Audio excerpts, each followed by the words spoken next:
Good evening and welcome to the June 13th, 2022 regular business board meeting of the Lower Merion Board of School Directors. The board believes it's in its best interest and the best interest of the students of the district to hear comments from district residents. An opportunity will be given for public comment in person and through the chat feature, which will be read by Mr. Roos. This meeting is being video recorded with sound for public broadcast. All participants joining via Zoom will be muted upon entry. As you can see, we have a very large agenda tonight, but I'm very excited and honored to be able to welcome State Representative Tim Briggs this evening to talk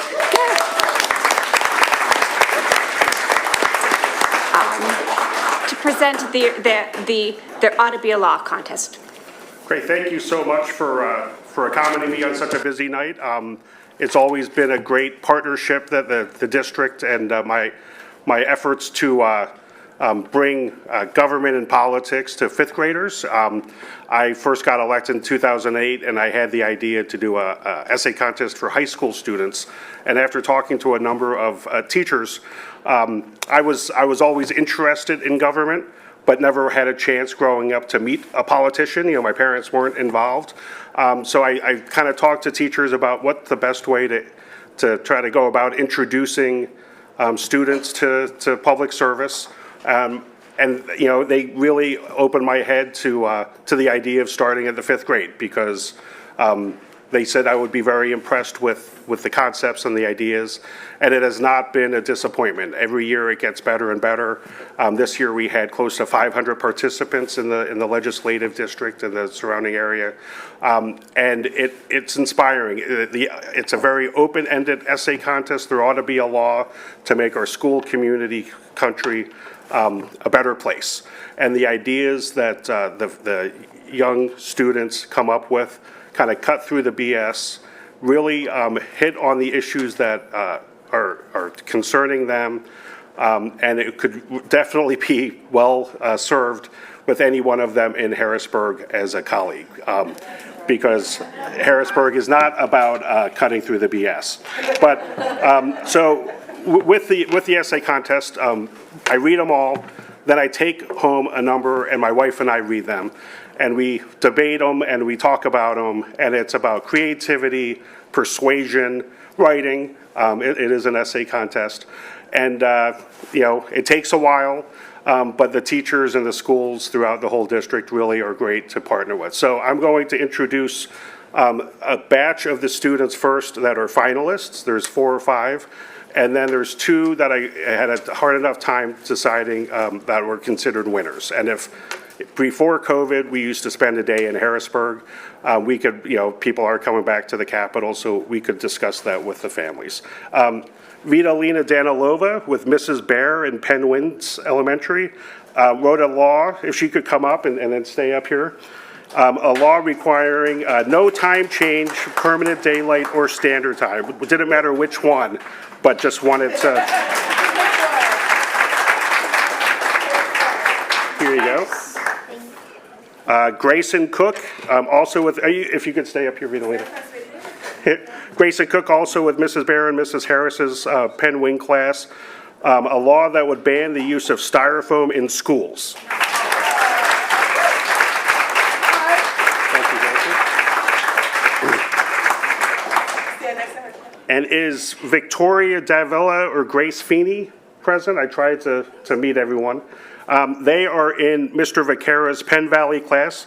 Mr. Vaquera's class, probably, if I added it up in the last 13 years, has brought the most winners to my essay contest.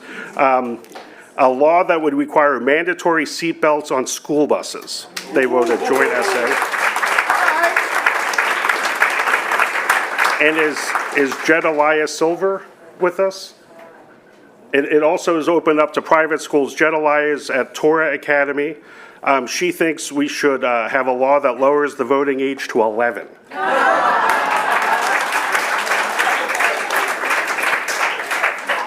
Which I would be all for. So with that, we have 2 winners, and they really are, all of them were awesome. If Sophia Campbell can come up in Penn Valley, Mrs. Lutz's class. And we had a great conversation about this. She has a law that would eliminate the gender inequities in school dress codes. Currently, more restrictions on girls than boys.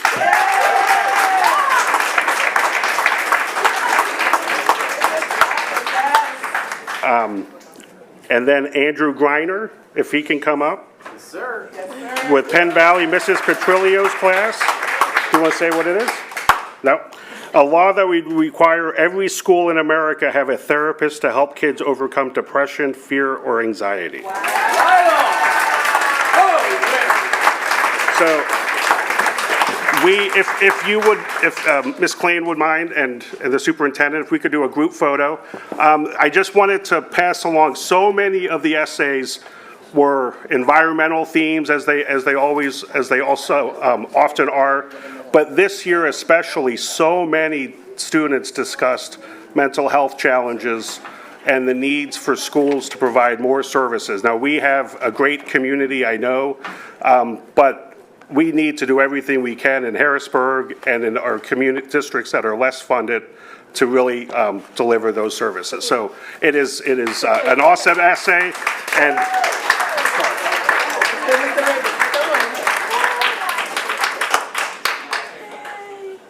Look at Mom. thank you very much.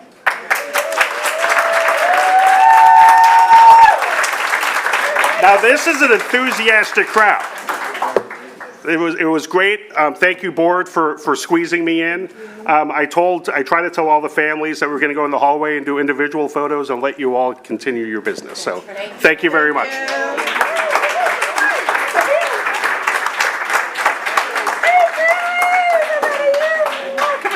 I got so many.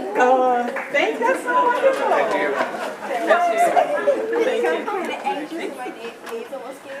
Thank you very much. Thank you. You did. Thank you very much. You did awesome. Good girl. How are you? Good to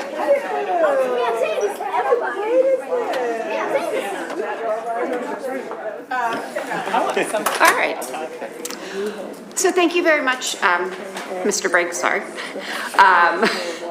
It's always a fun and really great program that Representative Briggs brings to our schools.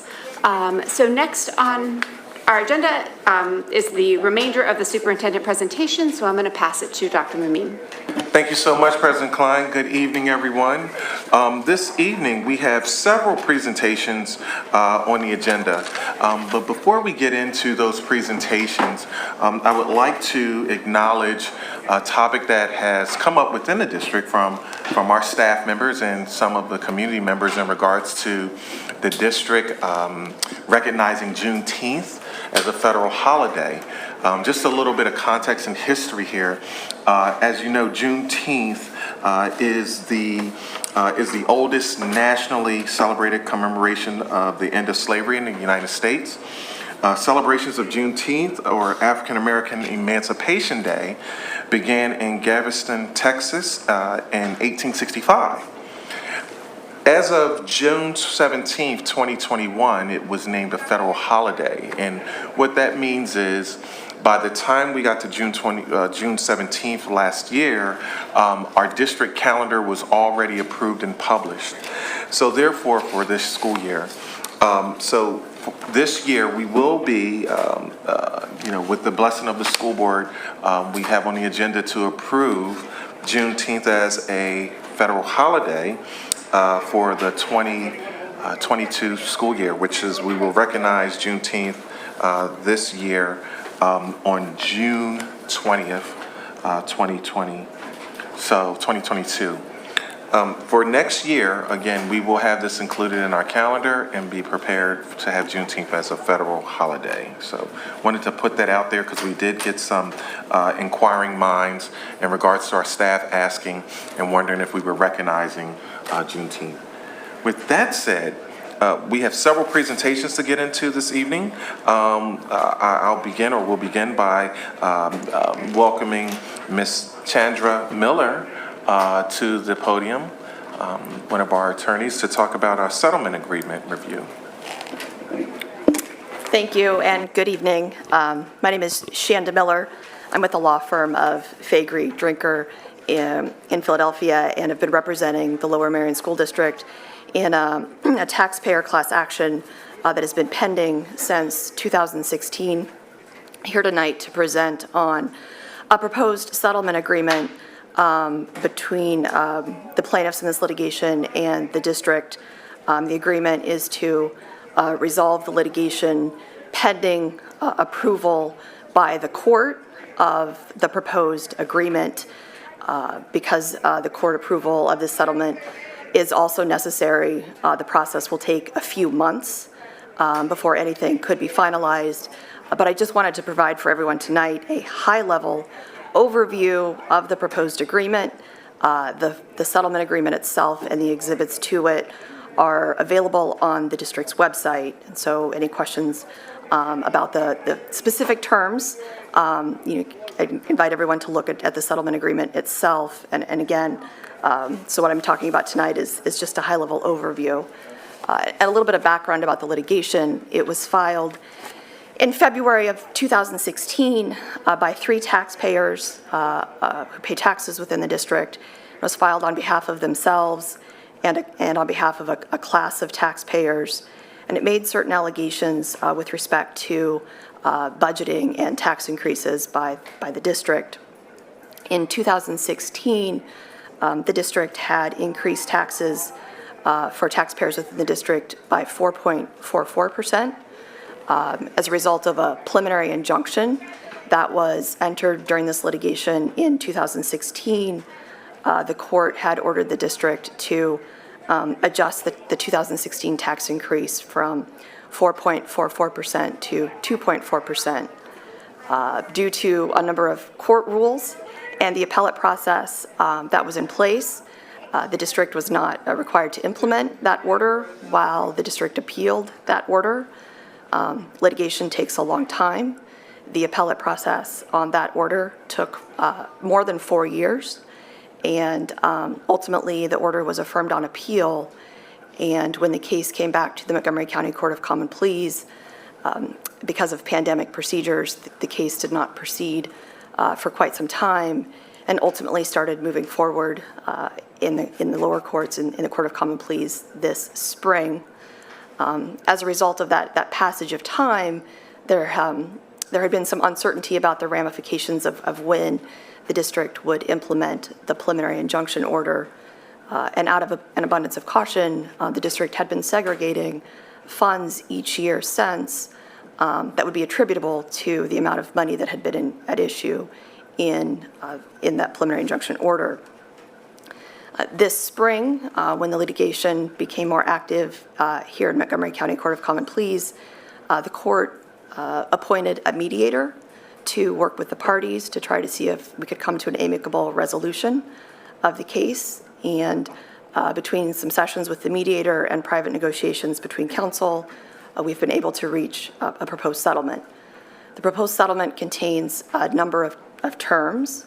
One of them is that taxpayers who owned property in the district at the time the preliminary injunction order was issued and who paid their taxes would receive a check from the district. And the amount of the check for each individual taxpayer has not been calculated. It will be a percentage amount that will be based on the total taxes that were assessed in 2016, 2017, and will be multiplied by the percentage that each individual taxpayer paid in 2016. So what each taxpayer would receive will be proportional, and the total amount of the checks will total no more than $15 million. That the money, that $15 million, would be taken from the funds that the district has segregated since 2016, 2017 school year. In addition, the district would be providing credits to taxpayers on tax bills that would be issued in 2023, 2024, and 2025. For each year, the credits would total $4 million, for a total of $12 million across the 3 years.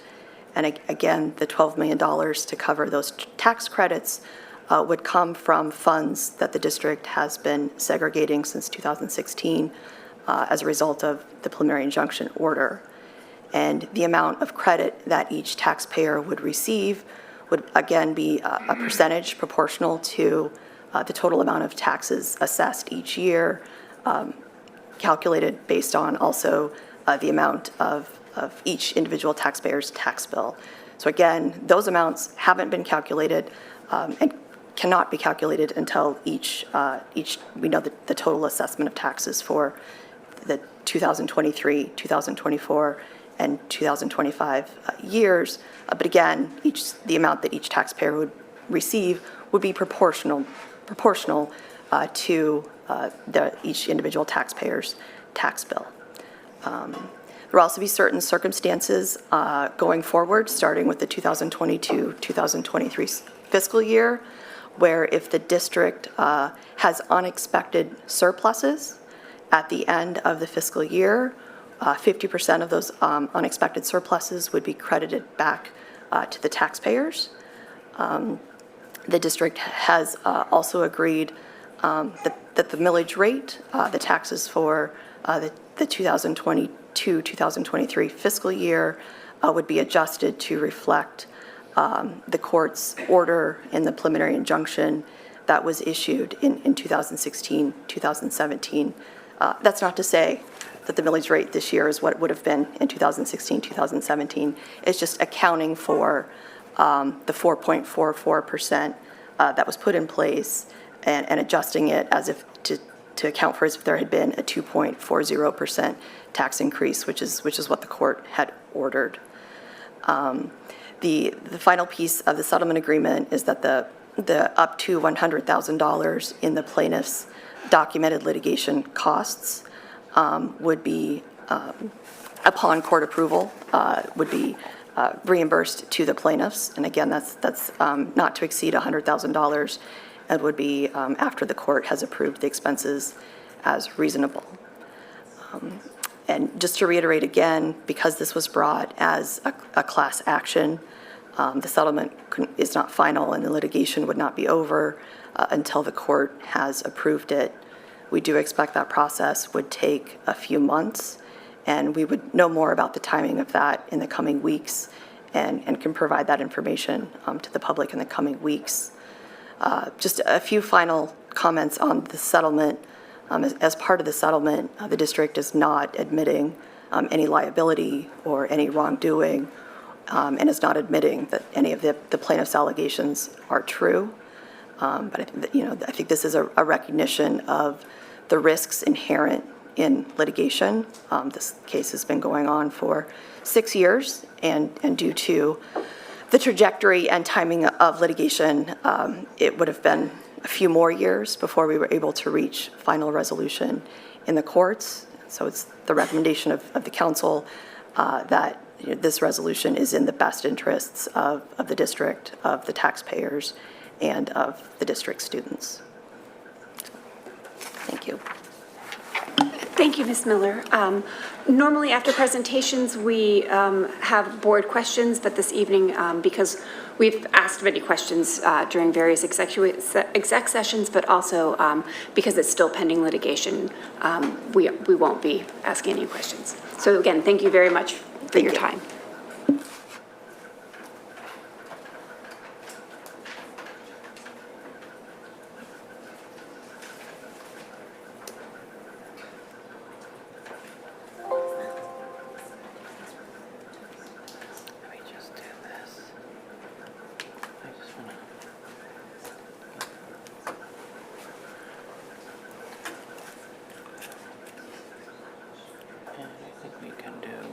Full screen, and Yep. there you go. Thank you so much. You're welcome. President Klein and members of the board, this evening I would like to officially present my 100-day plan. There are several slides here. Some of them are very detailed in regards to some of the action steps. This presentation will be available on our district website for everyone to take a look at it and be able to look at the design and where we're headed in regards to this work as I lead as superintendent. First and foremost, I must say that since my arrival, I can't believe it was October 18th. It seemed like it seems like it's been much longer than that. But I've been graciously welcomed by the school board, by the community, by the staff, by the children, by our stakeholders, and it's extremely exciting to be able to speak with stakeholders and know that we're all on the same page in regards to wanting the very best for our students in regards to student success. The goals within this 100-day plan were to collaborate with the board, understand the district in a brief period of time, prioritize key organizational objectives as identified in the strategic plan, identify the tasks that need to be completed short and long term, and rank them in priority or order, establish how these tasks shall be accomplished, and engage stakeholders, students, parents, taxpayers, and community members around the district. Again, some of the objectives that break this down just to get a little bit deeper, understand the culture, operations, and finances that have governed how Lower Merion School District Administration and School Board conducted business in the past, collaborate with the board to discuss organizational priorities, and prioritize the challenges of the district and how we will face them in the next year. Now, I'm smiling because a lot of my work over the past 100 days have been, I've had the opportunity to engage with a lot of students throughout the school system, and I tell you, as I get into some of these slides, I'm very proud in the work that is being done in our buildings, in our schools. That's being done by our teachers, our support staff, the leadership of our building administration, and the support systems that are in place. It's very exciting. When looking at the strategic plan, we have 5 strategic pathways: redefining success, transformative curriculum, a commitment to professional learning, student-driven schools, and spirit of community. So during this past 100 days, it's like coming in as a leader and not saying, okay, these are my bright ideas that I have, let's change everything. You look at what the district has, you assess where we are and say, hey, what I discovered very quickly is that we have a very good strategic plan. This is the opportunity to take a look at it and refresh it for our future years. This is information about me, my biographical information. Again, it can be found on our webpage. But I think it's important to delve into the points of pride here in the school district. First and foremost, when I speak with my colleagues, they say, why Lower Merion? I said, well, first, it began with the leadership of the school board. And I thank you so much for selecting me as your superintendent. And this is a statement for all of our stakeholders. Our board is a hard-working board, a very smart board that asks very high-level questions to really push the administration to bring ideas to life. And I'm very excited and very, very humbled to be able to lead alongside the school board. Also, I must give credit to my administrative cabinet, who again have met with me over and over and over again to bring me up to speed on the workings of the school district. I'm very excited and very, very appreciative of their leadership and support of keeping me informed and keeping me in the mix in regards to making informed decisions. The points of pride, these are the points of pride that we live and embody in our communities. And I'm not going to read this entire slide to you. However, I want to delve into bullet 4. This is a very important point. Students can choose from more than 500 supervised academic, athletic, community outreach, and performance-oriented co-curricular programs from elementary school, technology clubs, to high school and varsity sports. This is important because it provides a framework of why we're here to do this work, and it's for the children of our district. Another bullet point going down from there to more lower than that, we maintain one of the lowest class size averages in Pennsylvania, which is excellent to be able to continually strive towards that individualized learning for our children, those learning experiences. And I'm going to jump down to the last bullet. All 10 Lower Merion School District schools have earned no place for hate designations from the Anti-Defamation League, an initiative aimed at creating and sustaining inclusive school environments. So, based on the strategic plan, and we talked about those 5 areas, the first one is redefining success. We also have transformative curriculum, and I will not read these definitions to you. A commitment to professional learning, student-driven schools, and a spirit of community. When we talk about redefining success, these are some of the action steps that are currently being implemented within our school system. So, building on equity work to ensure that each child gets what they need to be successful. This all began with the adoption of the equity policy, Policy 101, which states that educational equity is a shared commitment to ensure that every student gets what they need to be successful.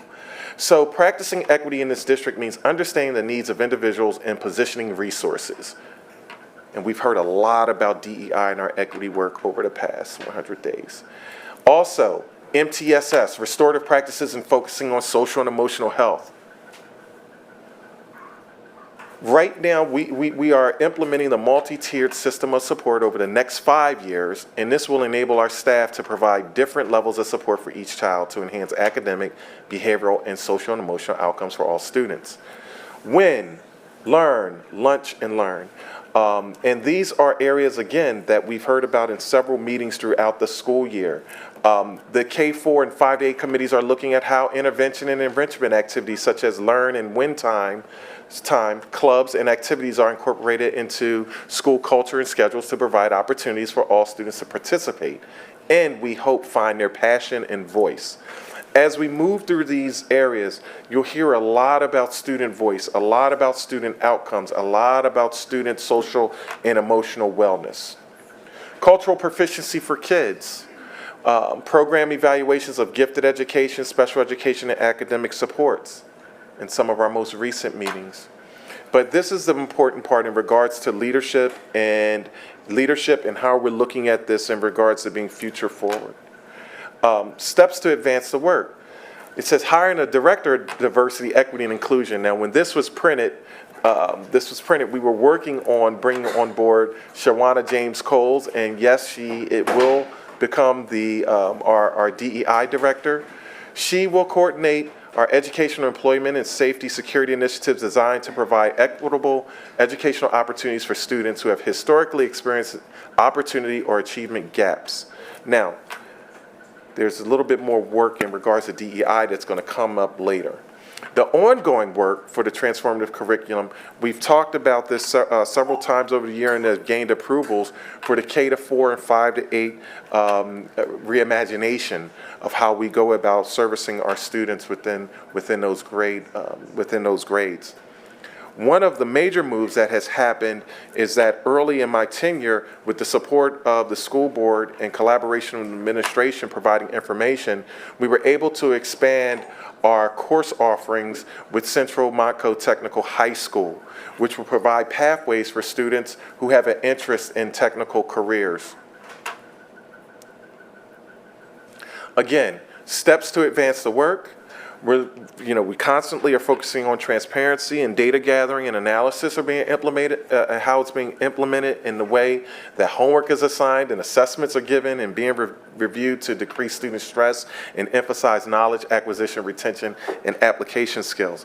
When I read this step to advance the work, I think of a group of alumni, young alumni, recent alumni that have come in to meet with me in my office during this past 100 days. And we talked about homework, and we talked about the stressors of homework, and talked about the incredible experiences that the students had in Harriton and Lower Merion High School, but also about some of the areas of need, and they were very transparent with us. As I stated earlier, when looking at the DEI director position, or the director of DEI, diversity, equity, and inclusion, I have these two boxes circled on the organizational chart as the position to the far left, which is the special assistant for research and program evaluation, which is vacant. That position was reassigned as a director of DEI. And the nuance there, or the thing to hone in on, is that the DEI position, it has now become a cabinet level position, which Shawana will become a part of our administrative team, my immediate administrative team, to be able to inform all of the processes and actions that occur in the district. So how does this work? When adding and aligning positions in the district to foster greater collaboration, organizational effectiveness, and sustainable professional development, what I've been hearing over and over again, especially when dealing with our, working with our AITF, working with our ad hoc committee, working with our curriculum teams, there's a need for us to create some alignment. We've done some great work early on with creating different schedules, so the work is starting to run parallel instead of running into one another. We are looking to take our positions and become more efficient and effective over the next few years. And I'll jump into that in the last slide, because that will be the work of the administration, moving into the building administration, into the teaching staff, down to the students. It's going to be fun.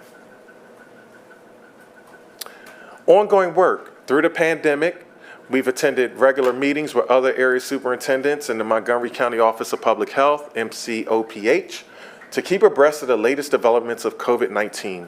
I have to thank you publicly, the board, and also our community who's listening, who's in attendance. We know this has been a roller coaster ride with dealing with the pandemic. We've tried our best to enhance our communications to try to stay out in front of all of these nuances and changes.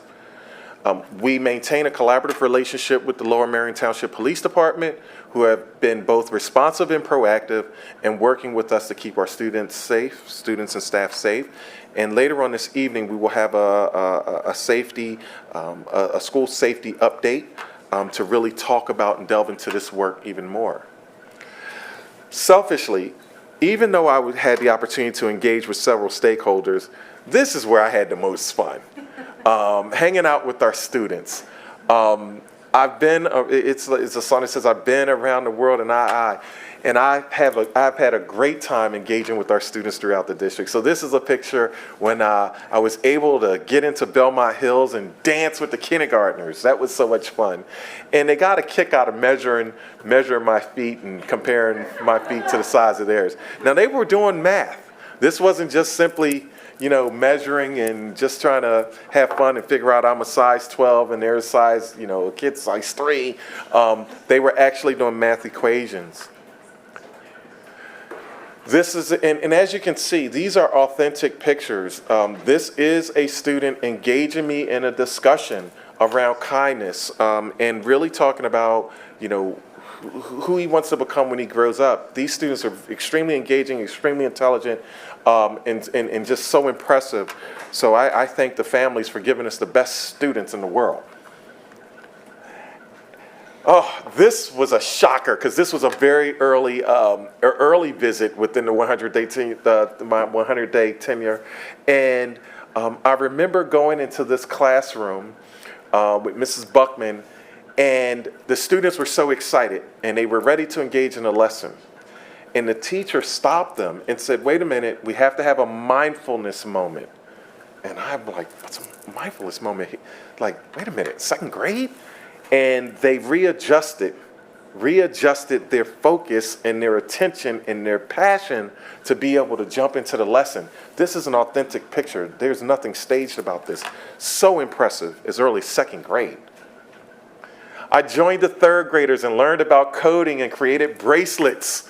That was so much fun also. And again, very engaging. These students are very engaging. Well, of course, people say, what does the superintendent do? And we were talking about, my role as a superintendent, and letting them know that I'm here because they say, oh, so So you're our principal's boss. No, I'm here to focus. I'm one of the team members to focus on all your needs. And they really were engaged. And I believe in this group, I think I had a commitment from one of these youngsters to be a future superintendent. I told him I'll keep the seat warm. Now, these are our students getting ready for Black Rock Middle School. And they're very excited about it because we had student ambassadors, which will come up later in this presentation. The student ambassadors have done just that. They have been spokesmen and spokeswomen for, or spokespeople for this middle school. And the students are hearing about it, and it's generating a lot of excitement. I'll tell a story about Black Rock one a little later. So, when meeting at BC or Bala Cynwyd Middle, we were really honing in on student voice. And again, that is the constant throughout this presentation. It's voice, students, voice. So the students were very interested in reflecting upon change and what's important to them. And basically, these are the things we would love for you to focus on, Dr. Mumeen. Wow. At Welsh Valley, our students shared their dreams for the future. And I'll tell you, I learned a lot from our students in a short period of time. And some of it came out in my graduation or commencement addresses, where this is very, very traditional. You know, we're talking about science, medicine, and the arts. And no, the students were telling me about being influencers and creatives. I'm like, whoa, okay, so they're helping me. I'm learning from our students to be able to expand our view of what our students' needs are so we can focus in. This is Black Rock Middle School, and there are the ambassadors. And this just wasn't a fun field trip. These were students who were interested in the learning spaces, and they were able to visualize. And we actually had one of the students had an iPad and was taking pictures of the rooms and trying to visualize what these rooms will look like. As you have seen on our website, there are updated pictures of Black Rock. This was actually very exciting for me. I couldn't control myself because this very site was where I went to junior college back in 1990. And it was exciting for me to see the transformation of those grounds. Oh my goodness. And some of these things where we're talking about operations and facilities, I remember how that hill used to go straight down. Into Montgomery Avenue. So this is going to be a phenomenal learning environment. These are my young students my students from Harriton Banner or Harriton TV. And the Marionite, asking some very high-level questions about leading in the district. A lot of conversations around pride, a lot of conversations around homework, a lot of conversations around board policy. We have a board policy expert on that screen, and a lot of conversations about passion and purpose. Of course, since commencement, we don't have our school board representatives here this evening. They are graduates now. Just one. Eli is a graduate. So Mrs. Woosh will be back, we hope. But this is an extremely important part of the work that we do. It's important for our students to be present at the board meetings, to be able to pass information to the adults. Because we don't know everything, and we definitely don't know everything coming from the children's perspectives. Again, I met with the AITF, which is the Achievement Imperative Task Force, CARE, the Committee to Address Race in Education. I have a nice and outstanding relationship with our ISC leadership. And again, these are groups where these are sustainable relationships we're building. And what I love about these meetings, again, with CARES and AITF and with the ISC, is that we're not just meeting, when we have our meetings outside of the meeting, the formal meeting, we're just not meeting and they're telling me things that I love to hear and make me feel good. These are honest, transparent conversations where we really are able to delve deep into issues that we need to address within our school system, and I embrace that collaboration. Our prioritized challenges, and this is a slide that has appeared in a few presentations within the past recent months to be, we talk about transparency and authenticity.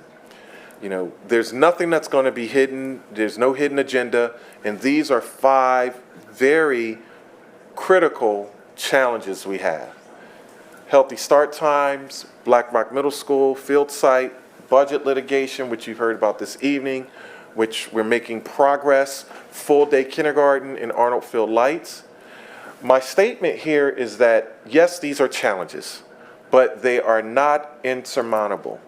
We will overcome these challenges. I cannot wait for the day when these 5 have been wiped off the board, and there will be more challenges that we'll have to prioritize, but these are some that we are working feverishly to put to bed and move forward into the future.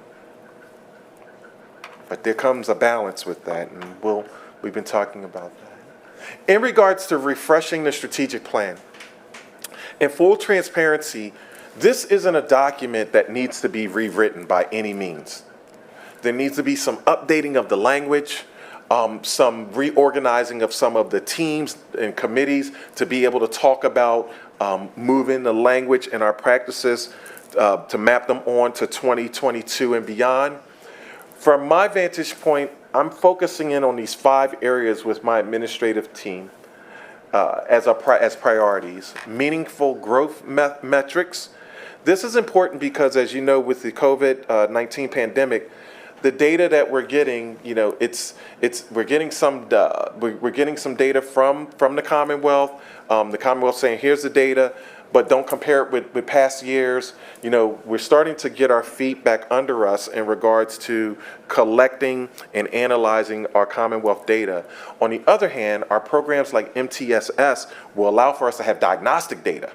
And we already have a battery of diagnostic tools that we use, but we're going to focus in and begin that realignment, as it seems as if, knock on wood, that we are seeing our way through to the end of the pandemic.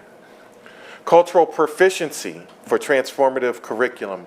This is an area, again, that we're going to focus in on from my vantage point, because with cultural proficiency, what that means with our curriculum is not simply just reading from a unit of study, but having the teachers prepared and supported with strong professional development to align their pedagogy and instruction to these areas. Next, a commitment to professional learning. Again, professional development. What I've said, and I've said this often, is that we have a lot of resources in our district, a lot of resources all directed at supporting our students, supporting our staff. However, we have to find a way to put all of these great things on a calendar, on a schedule, and be able to see how can we see a program through to the end. How can we assess, plan, implement, and evaluate it through, and perhaps, get us to action steps a lot quicker. Student voice. I think succinctly, it is what it is. We want to hear from our students to better inform our practice and then better inform my practice as a leader. Student voice is powerful. I'm the first to admit that when I was a teacher for our young people back in the day, I understood everything about our young people in the classrooms. I understood their music, I understood their dress code, I understood everything, their hairstyles, everything. 25 years later, I don't have that coin skill of withedness anymore. I have to open my ears and listen to our scholars to be able to inform our practice. And I like the fact that providing the students with voice, and they know that it's informing practice, it again makes us more efficient. And this will begin, this last area, alumni engagement. We're working with our Alumni Association to refresh their focus and their branding. This is a critical part for us to support our students as they move through the school system and hopefully getting them to come back and pay it forward and further engage our future graduates. When I talk about the 3 E's, and I said it very quickly early in the presentation, you know, we are a system that has a lot of great tools, a lot of great resources, but we have to become more efficient. Efficient to get to action steps. So the mantra that I'm using, or the focus that I'm using next year for future years, are the 3 E's: empowerment, efficiency, effectiveness. We will begin our level of professional development as an administrative team by focusing on a book study, and the book is called Accelerate, XLR8, Accelerate Building Strategic Agility for a Faster Moving World, and that's by John Kotter. Now, we know that John Kotter is an author that talks about the business world. However, it's about systems, and I'm a big believer in organizational effectiveness. So this is a move from Gareth Morgan to John Kotter, where succinctly it's looking at our school district or this district office as a huge planet. And our goals will be to empower our building principals and our teachers on these other planets, because they're able to move like this a lot faster to inform our practice. So empowering our building administrators, teachers, and support staff to provide information and the decisions that we make, and also to get to implementation a lot quicker. This will make us more efficient and hopefully more effective. Together, we will continue to excel, all forward, providing opportunities for children to learn and achieve. In conclusion, and I'll tell you, I've been, again, graciously welcomed. There are parents that I love. They say, "We're sorry, you know, we were on you that night for the meeting." So I've been forged by fire. And I love it because it really shows the passion and ferocity for student success that our community has. I am very much committed and will remain committed to engaging our stakeholders, our parents, our community, our students, our staff, to be able to continually evolve as an educational system, and provide graduates that are I just say future ready. I'm very excited about this. And again, I have to publicly thank everyone who provided information for me to be able to put this report together.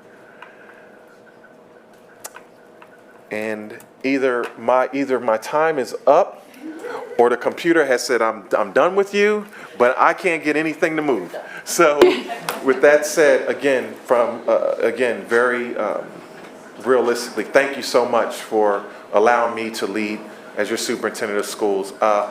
Lower Merion is a special place, and I'll tell you, we are on the cusp of something great. And not going to get into educational theory, because then we'll be here all night and you start throwing tomatoes at me. But when we think about educational theory, you know, the good to great model, and they say, you know, what's said in that text is the greatest distractor or the greatest challenge to becoming great is good. We are a very good district. We're a great district. This is the opportunity for us to become innovative and let our children tell the story, because the adults, we do a great job of telling the story of our students. Just imagine when the students are telling the story of Lower Merion School District. That's going to take us to that next level. So again, thank you so much, and I'm looking forward to serving for many years with you. Thank you.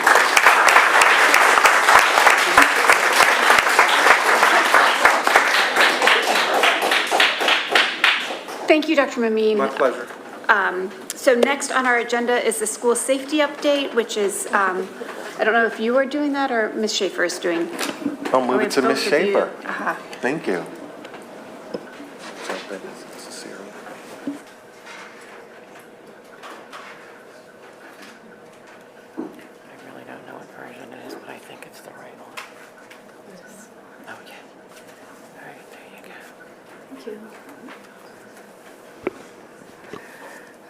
Good evening, everyone. I'm Megan Schaefer. I'm the Assistant to the Superintendent for District Administration, and that's a hard act to follow, I'll have to say. So the purpose of my presentation, or this presentation this evening, is to give the Board of School Directors and the community an update on our school safety efforts that have been in place for quite some time, but with the unfortunate tragedy and recently in Texas, I think it gives us all pause and reason to come back to you and give you the reassurance that we do have systems in place, that we continue to monitor school safety.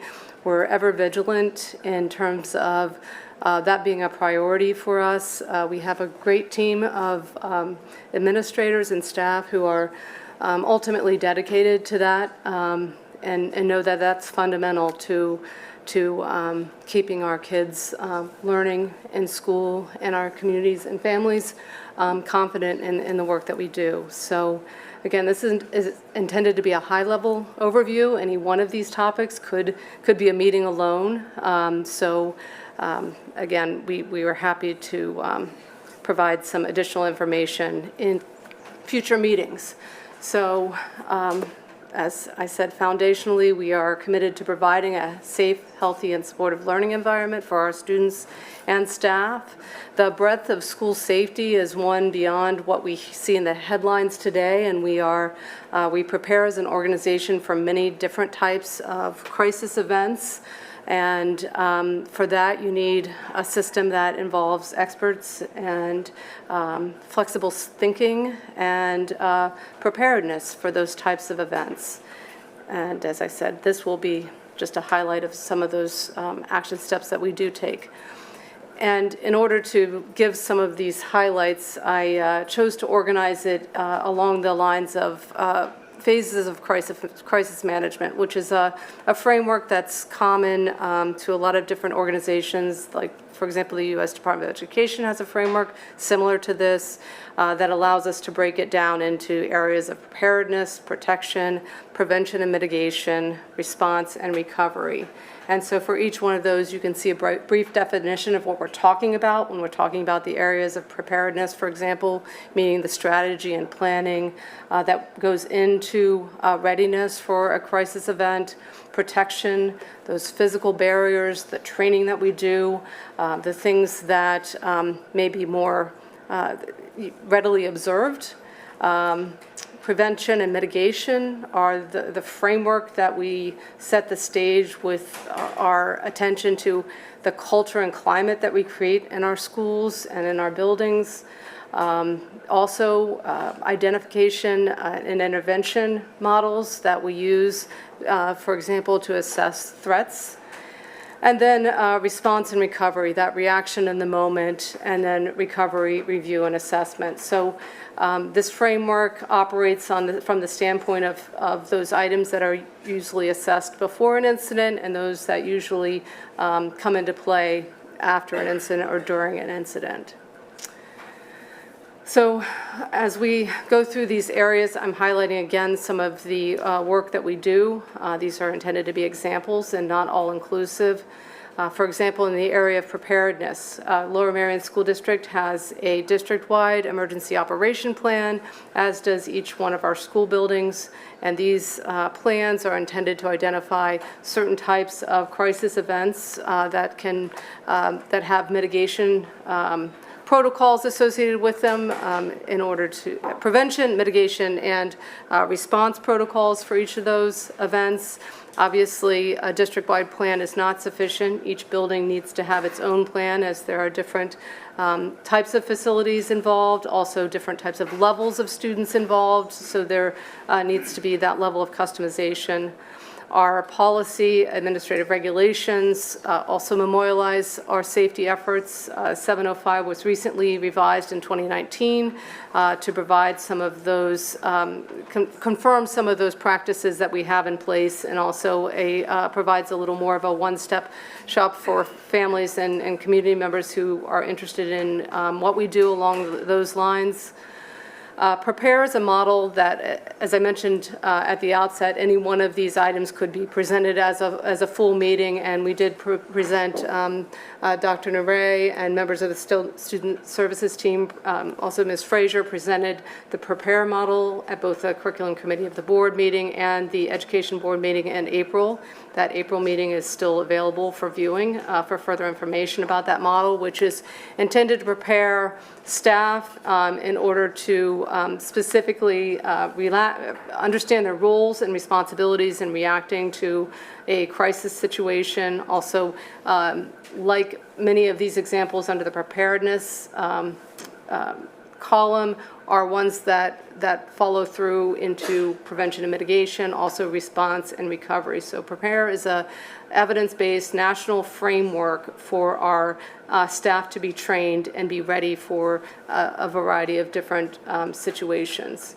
And then finally, a note to our school safety task forces that have been convened over time. The first one in 2013, led by Mr. Frazier, following the tragedy at Sandy Hook, took a look at safety in its various forms and potential vulnerabilities of a school system. Many recommendations followed that, and many were ultimately you see in place today in our schools. That task force reconvened in 17-18 following Parkland, with a specific focus on active shooters with its own outcomes and set of recommendations that followed.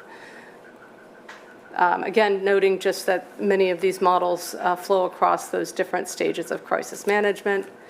As far as protection goes, we have a number of training exercises and drills that we are engaged in at the school level.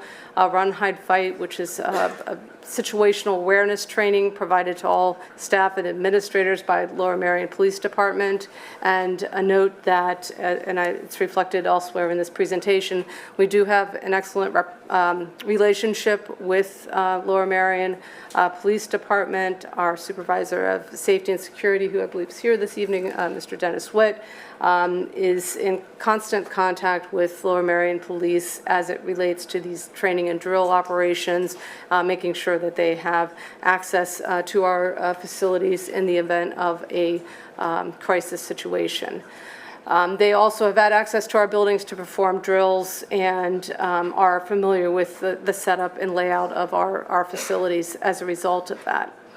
We have alarm and communication systems. An all-call alarm system was installed, allowing for any one of our district phones to have the capability to make an announcement in the event of an emergency situation. We've improved our communication signals for cell phone usage at school buildings, again, planning for crisis situations that would necessitate or would involve many individuals needing to be on their cell phones at a given time. Locks and barriers, additional security measures like that have been put in place since the 2013 School Safety Task Force. Additional fencing at elementary schools as an additional layer of a protective boundary at those schools has been implemented again since 2013. Security guards at all Lmsd schools, as well as the district administration building, have been in place for a couple years now as an outcome of the 2017-18 School Safety Task Force, and they are in place to manage visitors and also conduct patrols. Security cameras. We have thousands of security cameras across the district to provide an additional layer of security for our facilities. This doesn't even include cameras that are installed on school buses for that purpose. And then finally, as another example, our Raptor visitor management system is in place. And many of you who have visited schools are probably familiar with it. It's an identification process whereby visitors to the district register with our system. So it's both a check against some national databases, but also a record of who is in our buildings, so that in the event of a safety or security incident, we would have a record of who is in our building at any given time.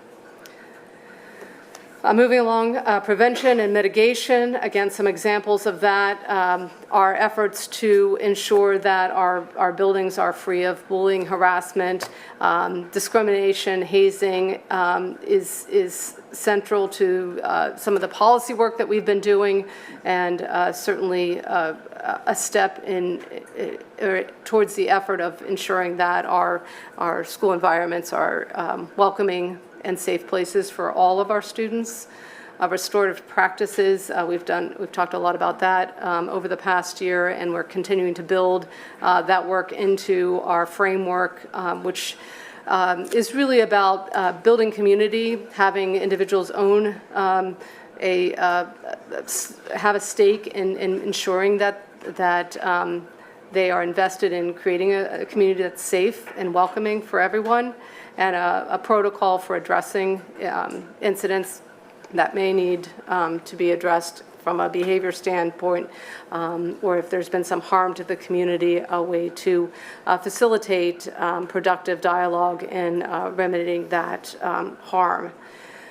So this particular column, not only is it prevention and also this mitigation, the idea of identifying a crisis or a potential crisis before it begins. So we all want, our community members, students, staff, parents, guardians to be able to tell us if they have a concern that we can act on or the police can act on. And one of the examples of one of those systems is Safe to Say, which is a statewide system of anonymous reporting that is utilized throughout the district that connects to us 24/7 should we get a report of a serious concern, and then we coordinate with the LMPD on efforts to resolve that concern.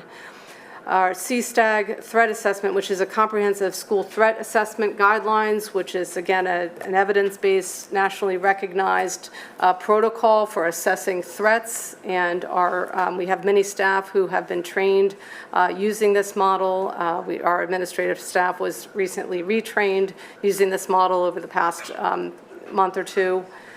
And then finally, the hub, and this kind of goes to painting that broader picture of supports. The hub, which is not an acronym, it's a program coordinated through the Lower Merion Police Department that involves the school district, Lower Merion Police Department, as well as other community resources such as mobile crisis, Lower Merion Counseling, and other agencies that come together to support individuals, families across the community so that we have the ability to support during the school day, but there are many hours in the day beyond school. So we look to partner with these other agencies to provide that support where we can beyond the school day. So again, the preparedness, protection, prevention, and mitigation are these things that we can try to control before an incident occurs. And so investing there is really important to try to not get to the point where we do have that incident that we need to respond to. That said, we've talked about some of those ways that we do respond. We have those established important relationships, not only with LMPD, but Mobile Crisis is a good example of an agency that we connect with often to connect with families and provide services beyond the school day.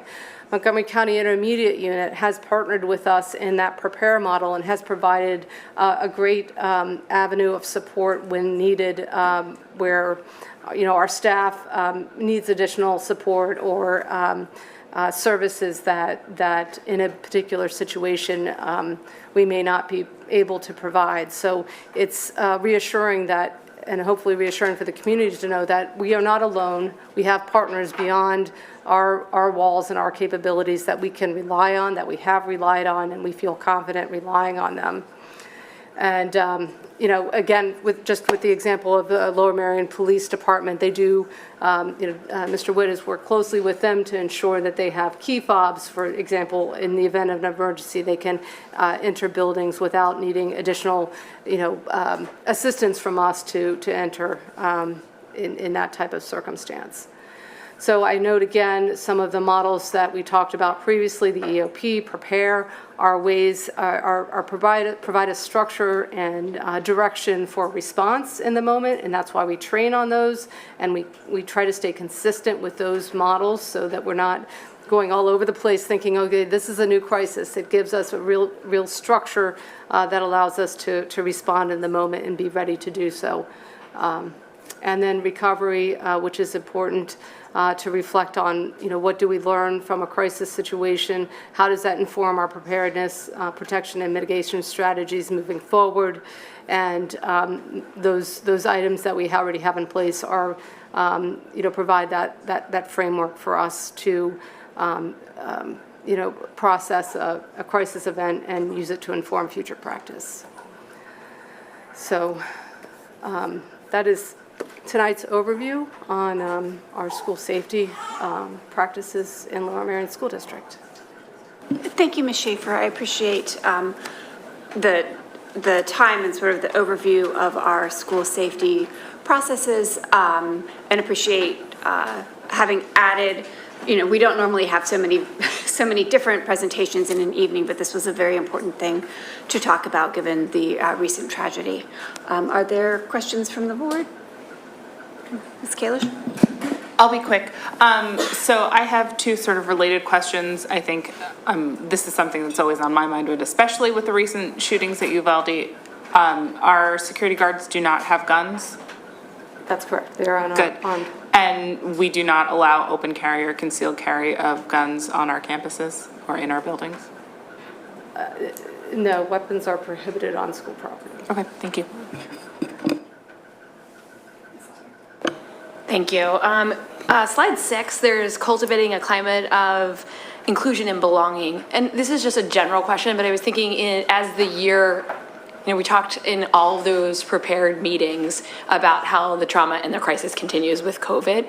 How are we seeing our students in that bucket, kind of in that area? Do we see incidents increasing, decreasing, kind of staying the same? That's a big question. Sorry. And I think that's a question that's constantly on our minds about the long-term and short-term impact of COVID, because we are not at the end of that. And when you talk about a crisis and we talk about the different types of crisis situations that we have to deal with, COVID is one of those. And I know during the presentations around Prepare, it is something that we know is having an impact on our students.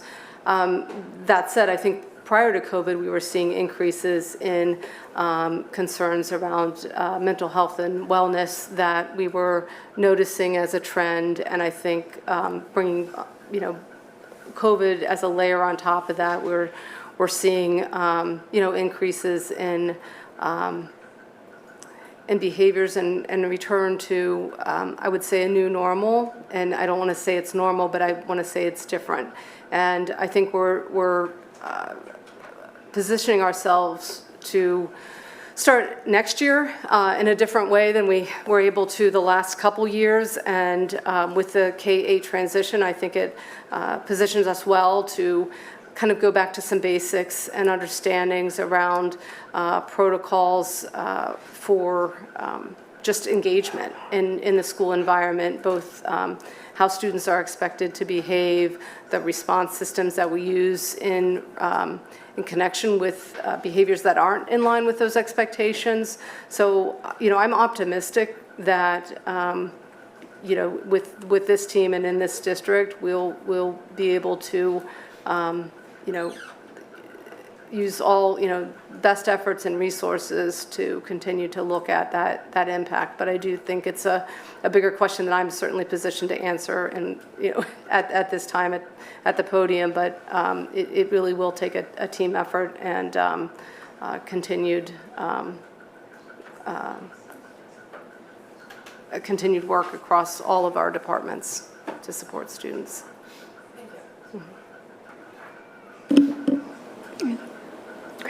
All right, thank you so much, Ms. Schaefer. Although I do believe perhaps you are the star again. As we move on to the school start times Yes, and update. I'll jump in, President Klein. This evening's presentation is in response to a commitment we made at a previous meeting that we would come back with a Healthy Start Times update. As we saw in the 100-day plan, Healthy Start Times is one of the prioritized challenges. We wanted to make it very clear with this presentation, we want to discuss where we are to date in preparation for us to move into implementation of Healthy Start Times as some of the other prioritized challenges that impact Healthy Start Times come to fruition in regards to us being able to move past them. So this evening is recognition to where we were and how we are going to proceed into the future. The intent of this presentation is not that, and we said this with the parents who attended a couple of meetings ago, we said, no, we're not starting from scratch. There's a lot of work that has been done. There's a lot of research that has been done. We have some pieces that we need to clear up in regards to Healthy Start Times, in regards to time, who goes first, who goes second, who goes third, busing, financial implications, and also some of the other prioritized challenges, such as Arnold Lights and perhaps budget litigation. So we're going to work on that this evening and bring everyone up to speed so that we can talk about what we're doing in the 22-23 school year in regards to re-energizing this effort of Healthy Start Times. Yeah, Ms. Schaefer. All right, good evening again. As Dr. Mameen said, what this will cover is sort of where we are and where we've been, I should say, and where we are going. The intent is for this to be a pretty high-level update.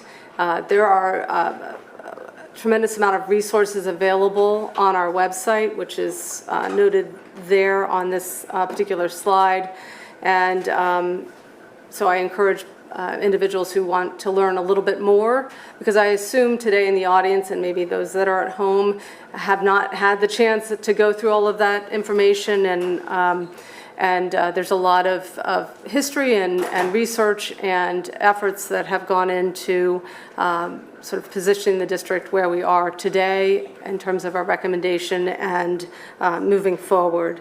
And I certainly wanted to acknowledge the involvement of the Interschool Council in moving this work forward. And while we'll probably be focusing more on the last 5 years, I know that they have been involved much longer in that conversation and have helped the district better understand the research behind this and the direction that was set a few years ago to really deeply explore this issue in the district.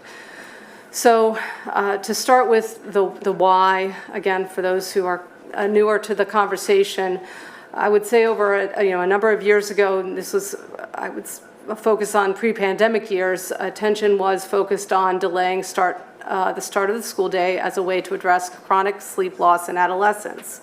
And the science behind that was basically that as a result of biological changes that youth undergo with the onset of puberty leads to a shift in circadian rhythms and pushing the onset of sleepiness till like 11 p.m. And therefore, the recommendation that adolescents get about 8 to 10 hours of sleep tonight means that with an 11 o'clock, bedtime, that would be coupled more naturally with a 7 or 7:30 a.m. Rise time or wake up time. And the discussion, again, the why behind this was that because those biological patterns are in conflict with early school start times, many leading medical organizations such as the American Academy of Pediatrics, American Medical Association, and the CDC recommended that middle and high school start times begin no earlier than 8:30 a.m.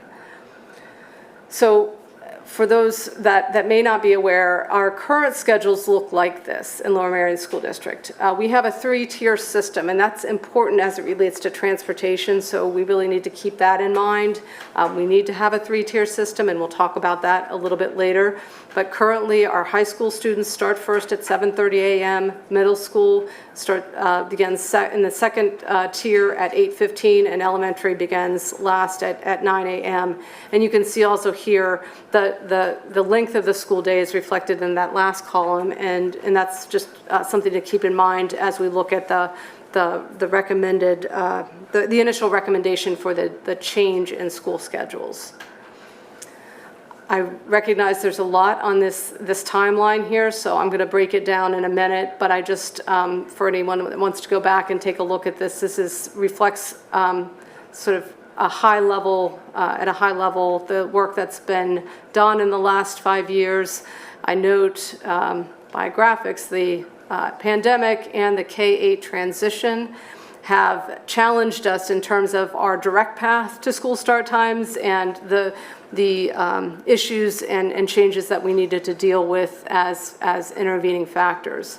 So to break this down, we're going to focus on 3 important time periods that relate to presentations that were made to the Board of School Directors and how that impacts where we are today. So don't worry, you don't have to commit this to memory, I'll come back. We're going to start with March 2019 and the work of the Research and Development Committee.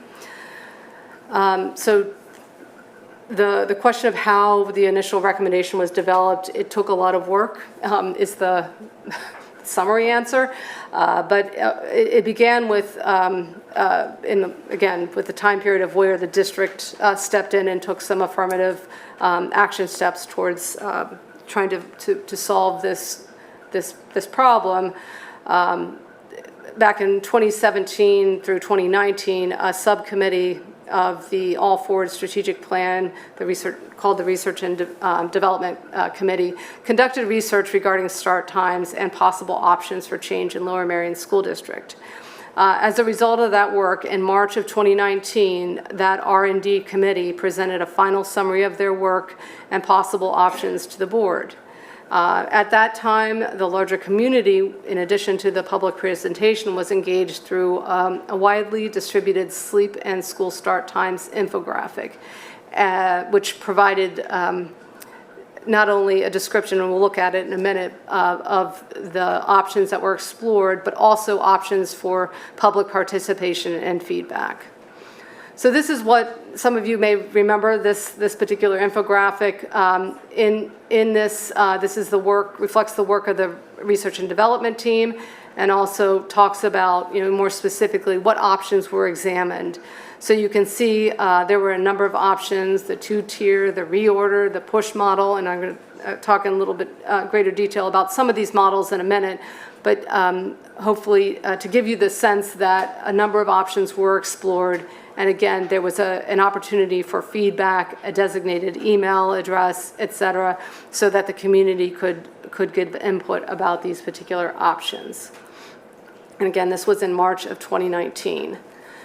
Following that presentation and that sharing out with the community, in May of 2019, an advisory committee called the Sleep, Health, and School Schedules Advisory Committee, which was comprised of staff, parents, guardians, students, and community stakeholders, worked through a structured, evidence-based decision-making protocol with a professional facilitation team from Trigo Ed. And Trigo Ed was an outside consultant that we utilized to help us with some narrowing down of those options that you saw in that previous infographic, so that a recommendation could ultimately be made to the board. So again, with that larger community involvement through a designated email address, community listening sessions and staff listening sessions, the advisory committee took that information and compiled it to narrow down the options that were presented originally from the research and development team. Those narrowed options, which were the 2-tier model, the reorder, and the current schedule. So those 3 models were referred to the core logistics team for an analysis of the feasibility of any one of those models. So advisory team was weighing those models against a matrix that they had created, and I'll talk a little bit about what those priorities were, against what is feasible. I mentioned that transportation is a major factor in how feasible those models were to bring to scale. So that team, and here we are in the timeline, October of 2019, that advisory team presented to the school board after those action steps were taken, and I know that a number of other action steps were taken in there, but I'm, again, giving you that high-level summary. Presented to the board in October of 2019, a special meeting was held where that advisory committee's recommendation was presented to the school board. I believe that meeting is still, I know it is still available on our website. It was approximately 3 hours. It does provide a tremendous overview of the work and the thought and the rationale for the recommendation that was made at that time. So if you really want a deep dive into it, I recommend taking a look at that particular presentation. So again, in October of 29, the recommendation that was presented by the advisory committee was referred to as the modified reorder. And what that meant was not only was it a reorder of the schools, the order of the levels of the schools, but also an adjustment to the start time and the length of the school day. So there needed to be further adjustments based on the recommendation of the core logistics team so that it would work. Meaning so that transportation could get everyone where they needed to go in a timely fashion and do so as efficiently and as economically as possible. So that modified reorder, though, still maintained the priorities that were identified by the advisory committee, which were to maximize student engagement, participation, learning, and academic performance, to maximize safety of students, maximize opportunities for optimal sleep timing and duration. So it rose to the top of being the option that provided not only met those criteria, but also was logistically feasible to implement. And this recommendation, not only was it presented in that October 2019 meeting, but shared to the community via the new schedules infographic, which we'll look at in a minute. But just to give you the visual of that particular recommendation, you'll see this modified reorder begins with Tier 1. The first tier would be elementary school beginning at 7:45 a.m., high school beginning second at 8:25 a.m., and in the third position, middle school at 9:05 a.m. And in order to accomplish that, there were some changes to the length of the day, which you can see plus or minus 10 minutes for each level. So I mentioned the infographic following that meeting. This was shared with the community, again, to provide an opportunity for community feedback and also just general information sharing about the process and where we were in that process. And that followed that October meeting, so that was shared out in October of 2019. And that is also still available on the website at the address posted there. And a few steps left out, but where are we now? Following in October of 2019, the original timeline was that the board would take action on that recommendation in the spring of 2020. And that at that time, again, the new schedules would be planned to be implemented in September of 2020. Putting aside the major intervening event of the pandemic, we also received a lot of feedback in response to that initial recommendation with concerns around the elementary starting first and the middle starting in that last position. Among the concerns were elementary families being concerned about their students waiting for buses or walking in at times when it may be dark in the morning, or returning home in the afternoon when an older sibling might not be there because they would still be in school. We also heard at the middle level a lot of concern about if they started in the last position, that activities and athletics that occurred outside would be compromised given the fact that there are no lights on our middle school facilities, and so that would likely compromise their ability to run those programs at the middle level. So following those, receiving that feedback, and after a number of community listening sessions, the board in October of 2020 passed a motion demonstrating their commitment to starting high schools in the second position within the three-tiered schedule, pending approval of permanent lights on athletic fields, specifically Arnold Field. And we've had a number of presentations and discussions at the board level about lights at Arnold Field, which remain kind of undecided at this point as a result of litigation. But it is important to note that the basis for that decision at that time was believing or understanding that while it's the meeting the needs of the sleep time, it was also important to ensure that the students who participated in activities outside of the school day, which is a number of students. We are fortunate, as Dr. Amin mentioned in his presentation earlier, we have so many opportunities for students and so many students who take advantage of those opportunities that we would compromise their ability to practice and compete safely throughout the fall season if later start times were to be implemented without the presence of lights on Arnold Field specifically.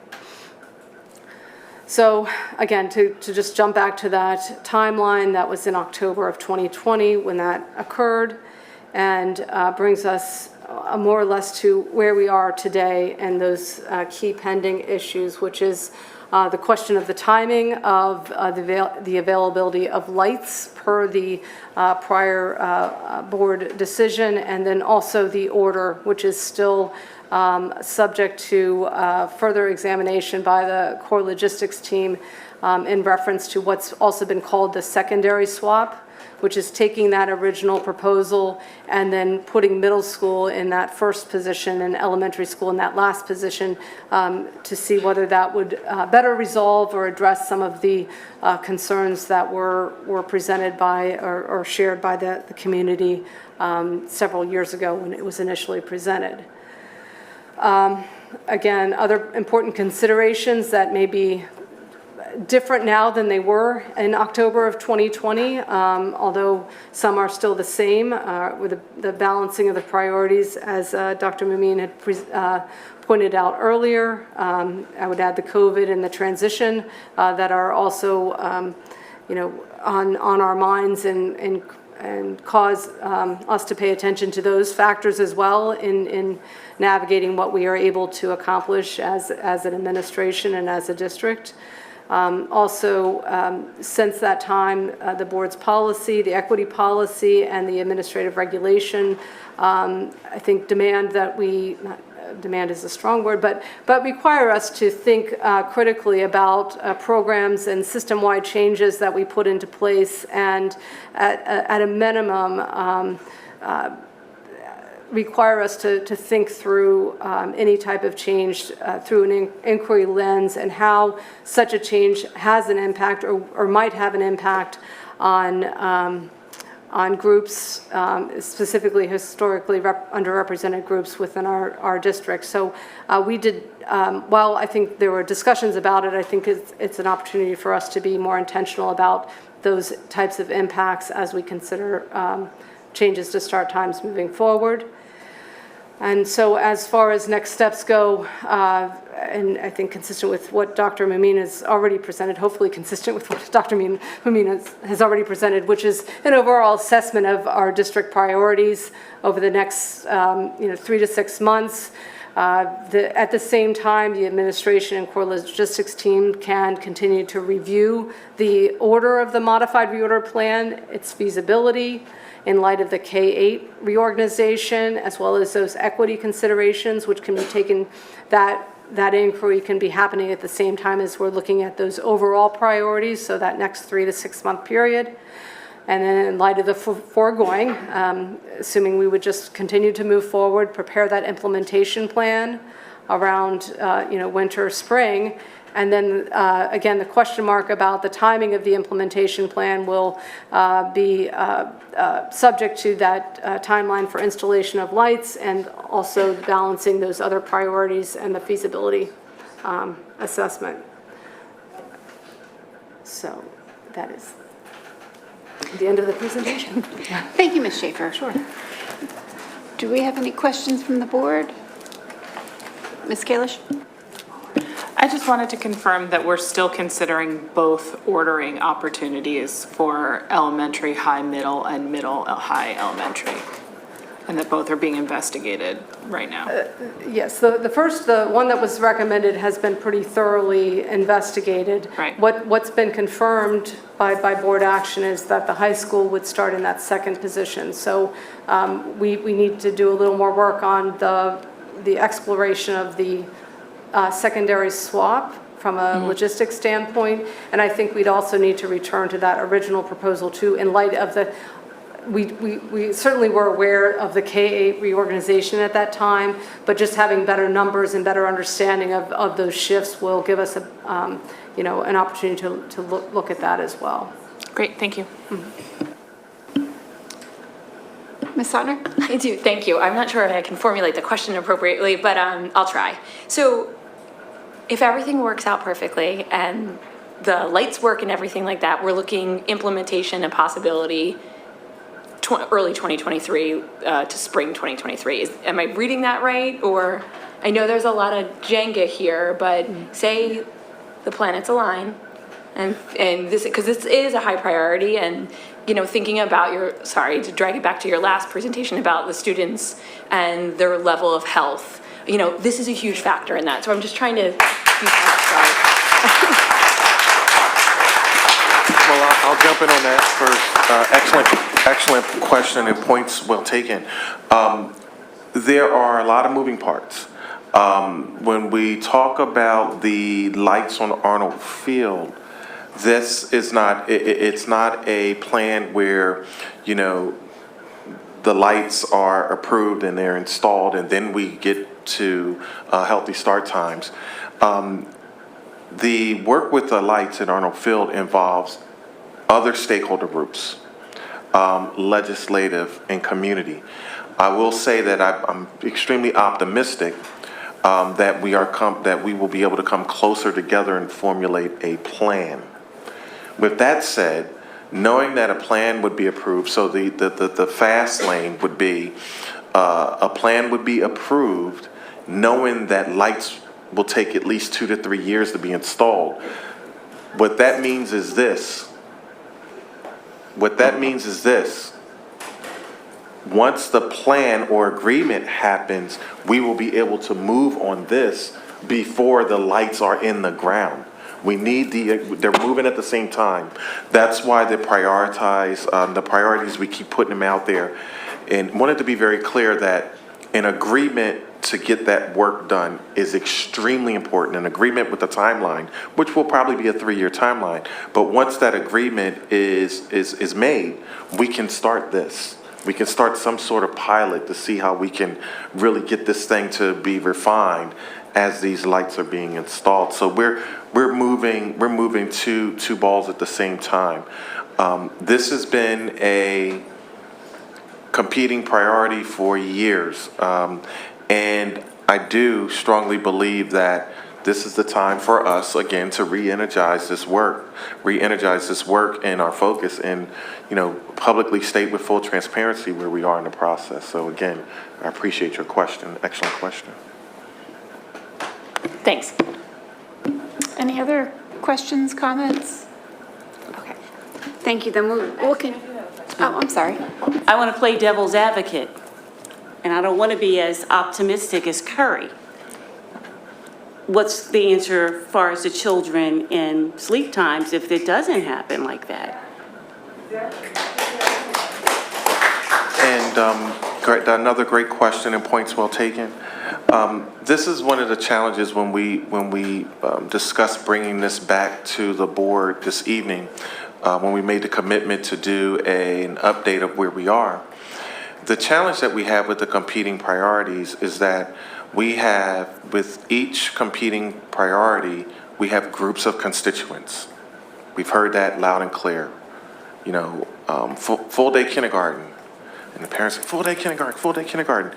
Then we say, wait a minute, so healthy start times. Like, wait, what about us? Healthy start times. Oh, Arnold Field Lights. These are all different constituents that are in the mix. The key is balance. As a leader, I'm not a leader that buys the glass is half empty. I believe that there's my optimism is authentic. I believe that since I've come on board and as part of the 100-day plan, and thank you for this question because I'm remiss for not mentioning this earlier, there has been an extension of arms across the table from our community, the join, where we're able to think of this school system as a school system and system of schools with competing priorities, but we must come up with solutions that impact and are good for all children. There is, we talked about parallel focus or focus points in our delivery of instruction and our professional development. And, our district currently, we have a lot of things that go like this, that just bump into one another. This is one of those issues. The goal is to, and I believe, again, with great optimism and authenticity, the goal is for us to look at all of these issues together. We are a K-12 system. When I did the research in the 100-day plan and looked at the secondary swap and the modified reorder, this was a big deal. This isn't resolved. This isn't resolved at all. This is a major issue. So we have to work together step by step to bring everything to fruition. There are certain areas with these pending issues that if middle school is in a late slot, perhaps that now it moves them out to not being able to engage in activities. There are a lot of nuances and a lot of factors.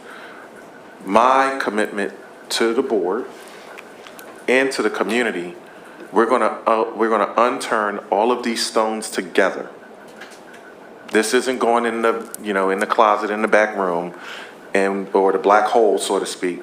We're going to work through this together, and we're going to come up with amenable solutions. Meanwhile, I'm saying that as superintendent with the school board and with the community. The other side of me is saying community and township commissioners, me, along with the board, we're going to work with you to help us get this thing together for all kids, for all students, all children. The mindset is the school district operates perceptual in isolation to the rest of the world. That's not how this works in Lower Merion School District. We have to continue to create and sustain relationships that we are trusted, and there's trust both sides now, it's reciprocal, where there's trust amongst our communities that we serve, and there's trust that the students in our communities, they all are, for the most part, are coming, the majority of them are coming to Lower Merion School District. These are our students, not these are the Healthy Start Time kids, and these are the athletes, and these are the activities, and these are this constituent group. This is the full day kindergarten group, and all this. We have to do this on the same accord. So I'm remaining optimistic. I'm not going to think about the not happening piece of it. I think that there's goodwill for us to get this done, and the timing is right. It's not that I'm not optimistic. I am optimistic. But what is more important than our health? To me, that's all stakeholders, all children. Your health is first, and then everything else is, we're talking about the kids, their mental health, all these things we're talking about. Health is first. Right. And again, points Points well taken. Points well taken. And again, I appreciate this discourse and engagement. But as we look at the school system, this has implications of, they're working these together. There is an issue with having we are a comprehensive K-12 education system. So as we look at our students' health and well-being, yes, it's extremely important. I've been the first to say I agree with Healthy Start Times. I've said it. I've investigated this while I was in Maryland, for school districts like Howard County in Maryland use this area for the research. I'm very familiar, very abreast of it. But then people say, how come we just can't do it? Well, you look at some of these other school districts, they don't have the issue with lights. They're able to offer these activities in the evenings for their children, which creates that equity and the pathways for all children to be able to succeed. Secondly, we've been very overt and intentional that it wasn't in this plan, but transportation is an issue. The board has supported the administration working with our associations to be able, our education association, to be able to have more appealing bus drivers' wages. So we're out recruiting because we need that piece to be in place for this to work also. Thirdly, we use an example of, another example, and I'm thinking of what we talked about in previous meetings. I know at one time we were talking about Philadelphia had made a quick change to Healthy Start Times, and now they have backed out of that. And we said, what's the issues here? I mean, it happened very quickly. And it was like they don't have transportation issues. The students are majority on SEPTA. So all of these, what I'm trying to get at, Mrs. Garrison, is that, yes, we could separate these issues per se, and this is a very high-level perceptual view. We could separate these issues and say, let's do it. Quite honestly, if we were, and I said this about full-day kindergarten, I will not sell a false dream up here. These key priorities are real. We could say, let's do it, and we won't be ready. and that's not, that's not the right way to go about this. We're going to continue to overturn every single stone, and our job, from my leadership vantage point, along with the board, is, yes, we all are in agreement that this social and emotional well-being and sleep is important for our children. With that energy here, it's our responsibility, superintendent, board, and administration, with working with our community, stakeholders, to be able to get this other piece to move at the same time so that we're ready.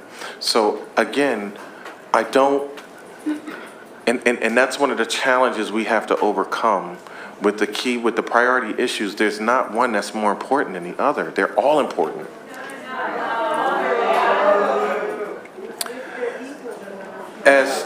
As I go into this again, and I'm going to go into the slide that I presented earlier, when we're looking at importance, and this is something that should be easily agreed upon, there's a contingent behind full-day kindergarten. That's important. There's a contingent behind Healthy Start Times. That's important. There's a contingent, we have true budget litigation. That's extremely important. We have, I'm missing one, lights. We have lights on Arnold Field. That is important. Okay, in the fields at Black Rock Middle School, that is important. This is a comprehensive K-12 education system. It's hard, and I believe it's improper to make decisions in isolation. These decisions are all important. My goal is to make sure that we are able to overcome all of these challenges and priorities. All of them. All of them. So, that's where we are right now. I don't disagree with Healthy Start Times. No one in this room disagrees. No one from the board disagrees with this at all. but we have a lot of work to do in regards to creating sustainable, trusting, transparent relationships with all of our stakeholders. The example that I use, and I'll stop there because I don't want to be pontificating all night and talking about this, but we talked about full-day kindergarten, and the statement was made very loud and clear, and this is where I said, this is where we need work.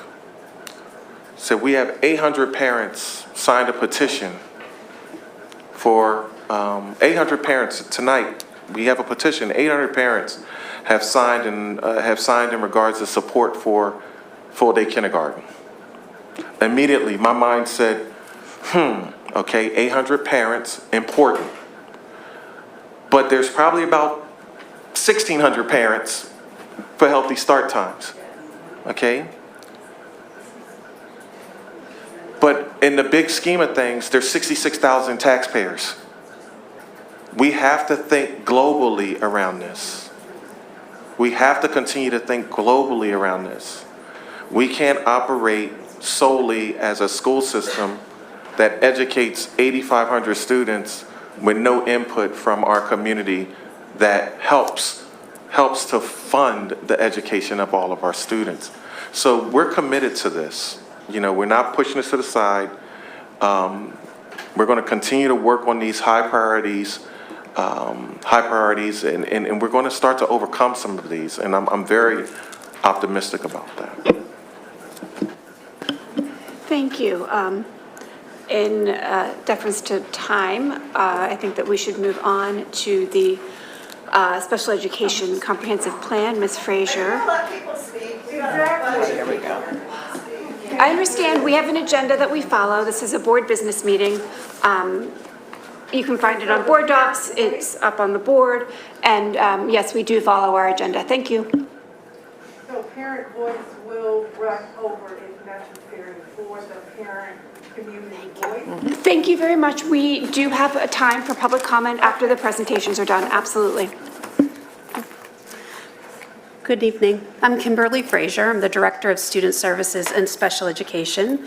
Thank you for giving me the opportunity to do a quick overview of our special education plan. The team, I'd like to thank the special education supervisors are here again with me this evening, Dr. Stephanie Doyle, Beth Cavalier, Gwen Nardowitz, and Melissa Sinapi-Gibson. So I just want to acknowledge that they are here with us this evening, and I appreciate their continued support.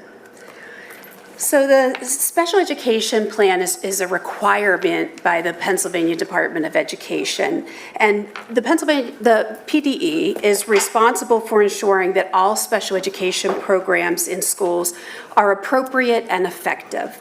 And to that end, they require a special education plan to be submitted every 3 years. This is an area where we've seen an impact due to the pandemic. The current plan, the most recent plan took us through the end of June of 2021. The timelines have been extended, and so our next plan will be due in April of 2024. The special education plan simply describes the special education programs and services that are provided within the school district. The components of the plan are actually mandated by PDE, so it's not like the district has a choice to say, what would we like to see in the special education plan? PDE says these are the different sections and the different areas that you must address in the development of your plan. What I think is really important to highlight is we really think thoughtfully about the meaningful connections of the plan. It really, ties nicely with all four of these really important pieces within the district. The compliance monitoring, we recently went through. We spoke in the fall. The district went through the compliance monitoring for continuous improvement. This is a results-driven system of accountability. Districts are evaluated and assessed every 6 years, and it really is that compliance monitoring to ensure compliance with state and federal regulations. And it really is very outcome-driven. It looks directly at the outcomes of the district. And the special education plan and the compliance monitoring tie really well. How well you perform on compliance monitoring is a direct result of the strength of your special education plan. The Lower Merion School District Comprehensive Plan, which will be reviewed in July in more detail at that board meeting, is the overall district plan, and it does tie nicely. The comprehensive plan talks about what we do for all students in the district. A major tie certainly is in the area of professional learning. It also ties nicely to our strategic plan and all forward, looking at commitment to professional learning, student-driven schools. And then, of course, the special education program evaluation. There were aspects, if you think back to presentations related to that program evaluation, that come through within the special education plan. Areas such as professional learning, the recommendation for multi-tiered systems of support, and meaningful inclusion. So it all ties well together. The plan itself goes through phases in its development. It starts with a drafting of the plan. A steering committee, Special Education Plan Work Committee, is formed to review and prepare the draft. We've provided the draft for public review. They're required to do a public review of 28 days. And we've put different ways out there for community members, for families, for parents, for guardians, for staff, to be able to provide feedback on the plan. It's really important to us to hear from stakeholders. We really do want to have people review the plan and give us feedback. Within that 28-day review, it's posted on the district website. There's a way for stakeholders to give electronic feedback.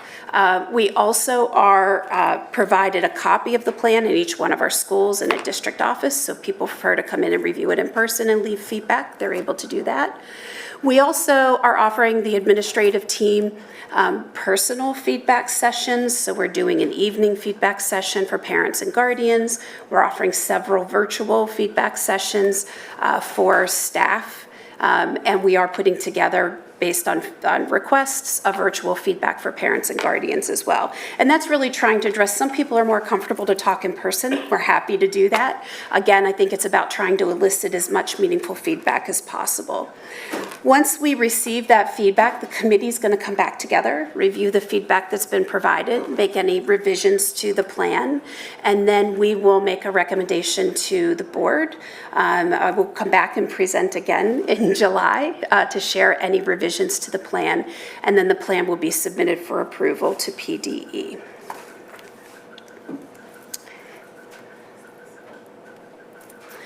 The plan itself has a lot of different components to it, and if anybody's taken a venture at looking through it, it's over 290 pages, I believe. These are some of the different areas that are addressed within the plan, and the requirement about the level of detail is dependent upon the topic. One thing that I did, again, we take feedback seriously. The request to maybe have like a table of contents or have a guide. So we have put together a table of contents that has descriptors of each section. We're working to make that website accessible, and that's going to be posted with the plan moving forward, so that hopefully that's a more manageable way to navigate through the plan itself. Really, the bulk of the plan is the beginning portion of it and the end. In the middle are a lot of pages that really list caseload sizes, teacher by teacher, and classroom by classroom, and the requirements for the facilities. So that takes up a good space. But these are the different areas. We spoke at length at the curriculum committee of the board regarding some of these areas in particular. For brevity this evening, we're not going to repeat that conversation. But again, I encourage everyone to please review the plan. We really would like feedback. I think this is an important guide for us as we're moving forward. And so we really do hope that people will take time to review that. And I will tie Dr. McGloin. Oh, did I go over it? Or was it not there? Oh, there we go. And then just real quickly, Dr. McGloin had wanted to share an update on the comprehensive plan. So I'll I appreciate it, thank you. Just quickly, we did go over the comprehensive plan at length at the CCOB meeting, but there are 2 periods that overlap for review. And so we opted to push off the comprehensive plan review so that people had time to look at the special education plan, digest that, and then move on to the comprehensive plan. So the review period for our comprehensive plan will start tomorrow. A letter will go out to the community tomorrow morning. It's currently sitting on our website, and there is a place for comments on it. There are hard copies in all of the schools at their offices, and there is a hard copy at our district office as well for people to review. And so there is a feedback link that's available on the website. We'll come back in July, at July 18th meeting, and we'll go over the comprehensive plan fully with the school board at that point in time. And then we'll push off the approval until August, which is fine because the deadline for the comprehensive plan to be submitted is actually August 31st. So we were a little ahead of schedule. So pushing back just a smidge is absolutely fine because we're still within our time frame for approval for the comprehensive plan. On the website, it's easily found, and it has a comprehensive plan, and then it has the other plans that need to be reviewed as well as part of the comprehensive plan, which are induction, professional development, and gifted support. Thank you, Kimberly, for letting me just jump in quickly. Sorry about that. Thank you. Thank you, Dr. McGloin, and thank you, Ms. Frazier. A quick question, can you remind everyone of when the in-person meeting is for if people wanted to come and provide comment? Yes, so it'll be here in the boardroom, July 21st, starting at 5 o'clock. June. June. Did I take us to July? Yeah, June 21st. Thank you. At 5 June p.m. 21st at 5 o'clock here in the boardroom. But between now and then and after that, for the full 28 days, there's opportunity to provide Feedback on that electronically. Electronically, Yes. correct. Yep. And then a quick question on the comprehensive plan and the special education plan. Are they normally on the same 3-year schedule? They are. When I looked, I actually think we're for the first time I've ever seen, I feel like the comprehensive plan and the special education plan are going to end up off schedule because the dates for our next plan that I see on our website is actually 2025, which is a year after the special education plan is due. That's not to say that things might not change before the deadlines are due because we always know that PDE is a little fluid.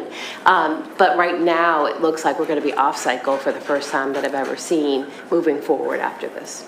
Yeah, they usually, like the special education plan comes a few months earlier, around April timeframe, and then the comprehensive plan is a little bit later, but same year. PDE has indicated that they're not taking us off cycle for the special education plan, so the next one will be in 2024, which would have been on cycle regardless of COVID. Okay. Thank you. Are there questions from the board? Ms. Kalish? We're the question corner. So I just very quickly wanted to, I'm reviewing some feedback that we got from CSE, and one thing that jumped out at me in particular is really looking for more information where both from students and feedback from our staff on experiences from students with disabilities who also are students of color or are maybe language learners or are part of the LGBT community. And perhaps our new DEI coordinator could work with your department on getting that feedback, because I think that's a really important thing, because I know nationally we see a lot of correlation with higher levels of recommendations for IEPs and sort of disproportionate use of uncomfortable situations. I don't know how I would best, I'm thinking on the spot and not doing a great job, but basically that's something we want to shine a light on. Thank you. I agree, thank you. Ms. Sotner? So I do have a litany of questions, but I think I'm not going to torture everybody and go through them tonight. So I think what would be helpful, thank you for asking about June 21st, because I think that's going to be great. Are we have intention to Zoom that? Because I know with the summer coming, people are, and I'm at the beach, I would love to Zoom in. So is that a possibility? Yeah, so again, that's another feedback we got. I appreciate CSC. We met with their leadership team.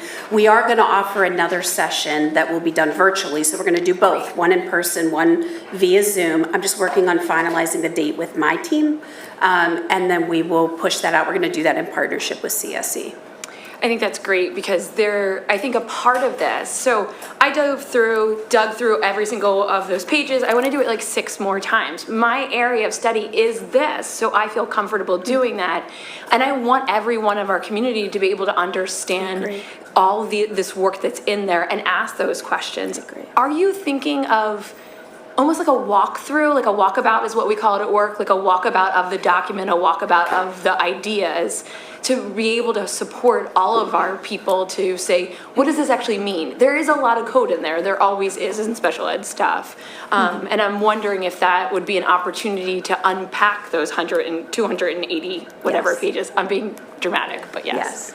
Yeah, and again, like the bulk of the plan, right, those many pages, a lot of those pages are, again, facilities, and it's a description of all of the special education classrooms in the district, so that's a high number, and a description of all of the special education teachers and speech therapists' caseloads. So those charts take up a good bit of space, but yes, we definitely can spend time with those interested parties to talk through each of the sections. Happy to do that. I agree with you. I think special education is something that is so heavily tied to regulations. There's a lot of depth to it.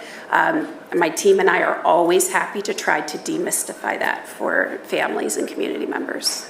Yeah, because I think that's helpful. I'd also love to be able to see that in the document throughout the entire length of the plan. How do we demystify special education and ensure parents understand that they have a really prominent and powerful seat at that table? And how does that come through in professional development for the general ed teachers and for the parents? They were some of the themes that I kind of could pull through there. I don't want to go through every single one. Thank you. But that big area around parents being notified around restraints and how that connects to the trauma plan and the prepared plan and how restraints can include that. There was a huge article in the New York Times 2 weeks ago or a week ago about a student in New York that had such a traumatic experience at the school, and how does this connect to what we need to do as a nation? I didn't love the way that Arthur wrote it, but it was a really powerful story. But kind of looking at these big ideas, how can we pull it out and ensure access?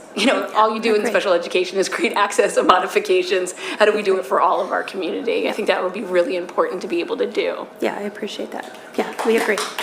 And I also, sorry, and just one more thing. I would love to see more of all the work from like MTSS, inclusion, and UDL, because you talk so much about it. I don't remember what meeting that was, but not too long ago. Yeah, and that would be fantastic to see more of that in the document too. Okay. Yeah, but I'll send you all these notes. Yeah, I appreciate that. I'll stop. Yeah, thank you. Questions on this side? I did want to ask about training and professional development. We've been talking about professional development in many different meetings for a while now, and I just wanted to, there's so much training and professional development that needs to be done, and there's only so much time. And so I just want to sort of put out there again, and I know we've had this conversation, but I think it's really important to keep sort of reiterating how to balance all of that and how to make sure that you want everyone to get everything they need, but also always be in the classroom, right? Like there's only so many days set aside, and a lot of times trainings happen during the school day. Right now it's particularly difficult because there aren't substitutes, or it's very hard to find substitutes. And so it's sort of a snowball, or it's a cycle, and I just want to make sure that we have that in the forefront all the time to make sure that that training is happening in a way that everyone gets what they need. Yeah, we agree. And I think what's important with that to note is that sometimes we think of professional learning only as those days where students are off school and staff are all being trained. Professional learning is happening all ongoing all the time through our PLCs, through our team meetings, through your department meetings, through work that we're doing. So just to highlight it, it's not the only place that professional learning happens. It's not just those days where students are off and our faculty are together. And yes, we do have to work collaboratively, administratively, to make sure that we're getting all of those needs addressed. It takes a lot of communication and planning. Thank you. Okay. Thank you. One more presentation, a very, very, very important one. It is on the final budget, the budget being one of the primary responsibilities that we have as a board, so I think it's really important that we take the time and listen thoroughly. Thank you, President Klein. As Mr. Orlando makes his way to the microphone and his presentation is being posted, this evening's presentation coincides with the budget roadmap that has been discussed in our previous meetings, where in September, we started the process with the Pennsylvania Department of Education releasing the Act 1 Index, moving to the fall with the administration developing the budget areas and the budget. In January, a resolution was passed to stay within the Act 1 Index.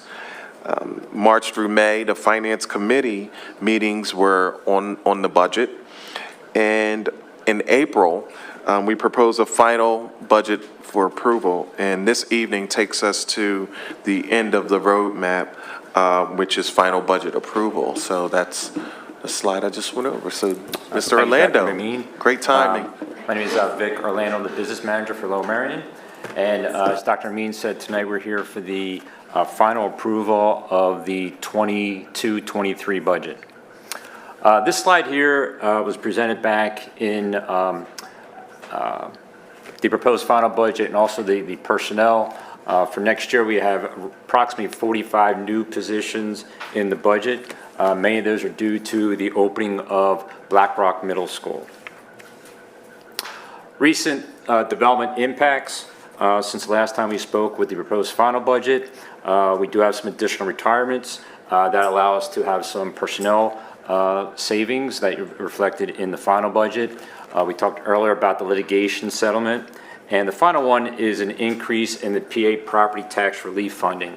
There is a motion tonight for the homestead farmstead resolution. So since 2006, the fund has been funded at a level of 70 to 80%. For the 22-23 year, this is the first year where it's being funded at 100%. So typically we have $3.4 million in property tax relief. This year it's going to be $4.3 million. Now, whether or not that will continue in the future at 100%, that's remains to be seen, but has been certified by the Secretary of Budget.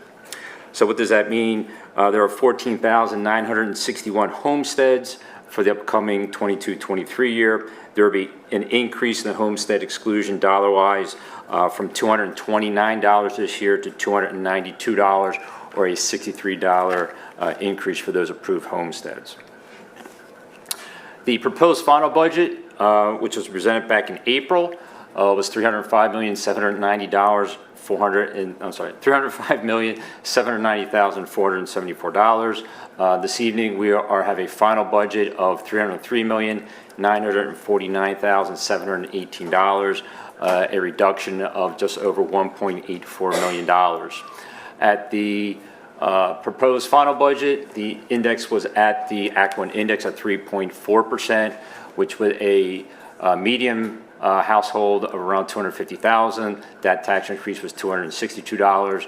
With the final budget, there is a 1.39% tax increase, or a $107 increase for a home around $250,000 assessed-wise. So the current millage rate is 30.7768. With the 1.39% increase, the new millage rate for next year will be 31.2045. And there you see the $107 increase based on that $250,000 assessment. These next three slides were presented at the May Finance Committee meeting. You can see it's about our capital reserve in accordance with Policy 620. So we have $4.6 million in projects that have already been approved by the board.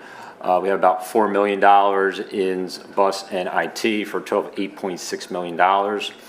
And this slide here just kind of was giving a snapshot of where our current level was. It was $7.2 million was our balance. The board did approve $1.2 million in buses.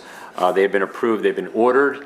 We're waiting for a delivery date. So that is to be determined. Unfortunately, with COVID and supply chain issues, we've experienced longer delays with getting those buses, and we're still waiting to find out when they will arrive. There have the 8.6 million in estimated uses for next year, and we have about 800,000 of items that we're finishing up this year. So you can see we had a projected shortfall about 3.4 million.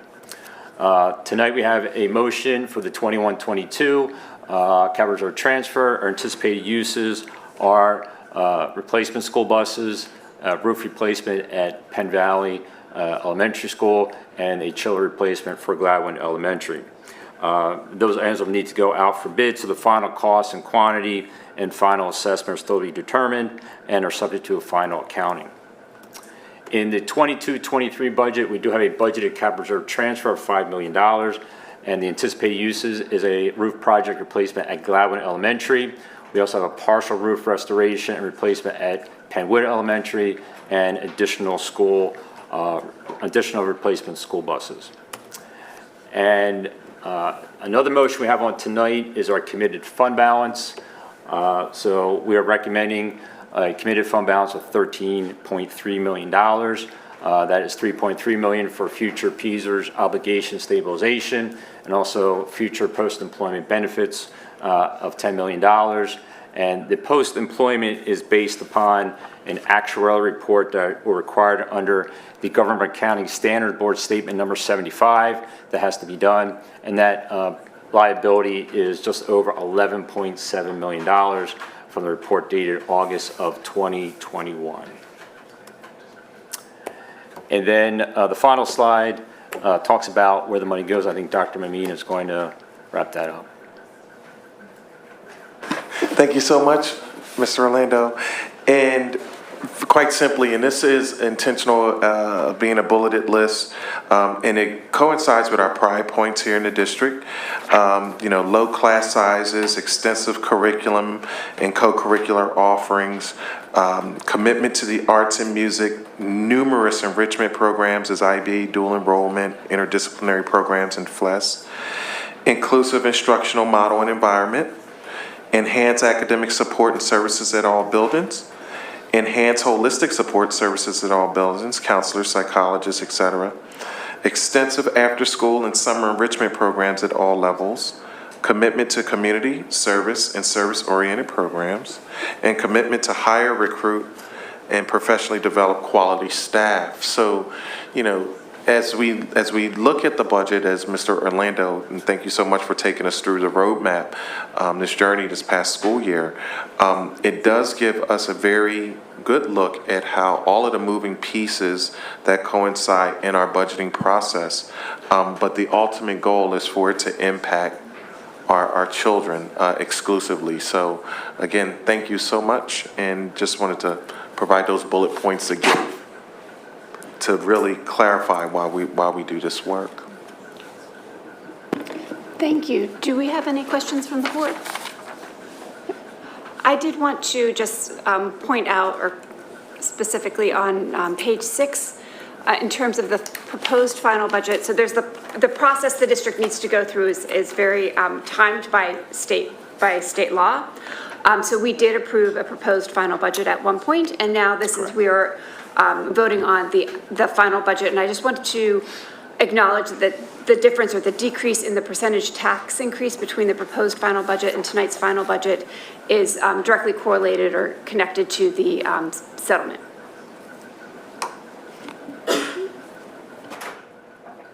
Any other questions? Great, okay. We are going to move on to public comment. I know we have a number of students here this evening, and that generally is our process that we allow our students to speak first. So let me read this. At this time, we will hear public comment. If you would like to speak at tonight's meeting and have not signed up yet with Ms. LaPera, please do so now. There's a sign-up sheet in the back. For those of you joining via the webinar, the chat feature will now be open, and you'll see a 10-minute timer appear on your screen. For both public comment and webinar comment, please make sure that you begin with your full name and where you reside within the district in order for your comment to be shared. It doesn't need to be street-specific, neighborhood is fine. I know that we do have in-person comments, and again, we usually let our students speak first. So I know some identified themselves as students, but if there are others who are students and you've already signed up, please let Ms. LePere know. Thank you, Ms. Klein. We will start with Pauline Volkel. Then we have Ace Chotner and Elwin Huntington, and then Samuel Palmer. Okay. Just your name and that you're a student. Okay. Good evening. My name is Pauline Vogel, or Pauli is what I go by, and I'm a student and a junior at Harriton High School, and I reside in Penn Valley. So first, I would like to comment on the district's plan to clear cut the area known as Oakwell to put in new playing fields for the district. So I understand that due to district growth, Lmsb will in the future need additional playing fields for the growing number of students. And however, I believe that there's more valuable uses for Oakwell without the destruction of the forest. So I visited Oakwell earlier this year, and I was overjoyed being able to walk with the permission of the current landowner, of course, and a historic and beautiful arboretum like Oakwell. I learned about the history, the terrain, the flora and the fauna from our guide, and it was extremely educational and got me out of the house and into nature, which was very nice. This is what more kids my age need in their lives. And during the pandemic, we were shut in, and our reliance on technology has just grown only. And the district should encourage outings like the one I had. So I propose that instead of turning the area into yet another playing field, the district should take the opportunity to add environmental education and appreciation to their mission to serve the children of the district, as Dr. Mumine said. Students could be a part of outing clubs where they have picnics, they can go on runs and walks and play Frisbee and tour the grounds. There needs to be more options for students to be active other than competitive sports because high school students especially need escape from stress, and varsity athletics and competitive sports like that have been known to amplify anxiety and exhaustion, and believe me, between homework and extracurriculars, we could all use more sleep. And I know students like me and other busy students are averaging 6 or less hours of sleep per night, which is really terrible for our health. And even I've learned a biology class about how messed up my sleep schedule is. So that's certainly something that I think the district should focus on. And we should take more opportunities to use Oakwell's existing value and inspire kids to go outside and get active and care about our deteriorating environment. Secondly, I would like to reflect upon a positive experience I had in history class, where every Friday a portion of our class is dedicated to current events. And it means a lot to me as a young person for adults to encourage discussion around what's going on in our world that we will soon inherit. And these discussions expose students to the important information that they might not seek out on their own and encourage civil discourse, and that is certainly something we need more these days. On a more notional note, it makes students feel listened to. It can be frustrating and scary to learn about climate crisis, prejudice, and violence, and we need to talk about these things, or else I fear we'll stop caring, and tragedies like the recent school shooting in Uvalde will feel normal. And I regret to say that it's already starting to feel that way. I share all this to ask the district to encourage history teachers to do what mine has done and include current events in their class, or better yet, introduce a discussion class for all students to participate in civil discourse. We have a class similar to that, which is called Academic Seminar, which is once per cycle for selected students. However, only the gifted students can participate in this class, which is entirely unfair, and all students should be given this opportunity. The valuable lessons in the communication and civil duty that the students can learn from this course are numerous. Thank you for your time, and I sincerely hope you reflect upon what I have said tonight. The students are counting on you to make the best decisions for our future. Thank you. Thank you very much. Ace.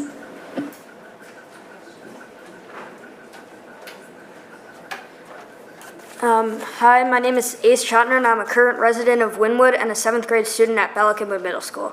I'm here on behalf of all the students, young and old, that are in our district and facing early start times. As a middle schooler with a moderate bedtime of 10:30, I decided to do some math. Using my spare time, I figured out many interesting facts. For starters, did you know that by high school, my start time, including the time of my bus pickup, will move an hour earlier from 7:30 to 6:30, moving my wake-up time from now being 6:35 to 5:35. And if you run those numbers along with my bedtime, which on a good outcome will move to at least 11 o'clock in high school, the comparison looks like this. Currently, I get about 8 hours of sleep, which is 30 minutes less than suggested average for adolescents. However, in the future, with the current start times, I will only be getting 6 hours and 35 minutes of sleep, a far cry from that minimalistic goal of 8.5 hours. Furthermore, if you take that 1 hour less, multiply it by the 180 days of school, and divide it by the 24 hours in a day, you'll find that the average student will lose about 7.5 days worth of sleep over 1 year. Overall of high school, that's more than a month. Yet despite all this, there are 3 main problems: field lights, buses/drivers, and a lack of viable solutions. These last 2 are easier to solve.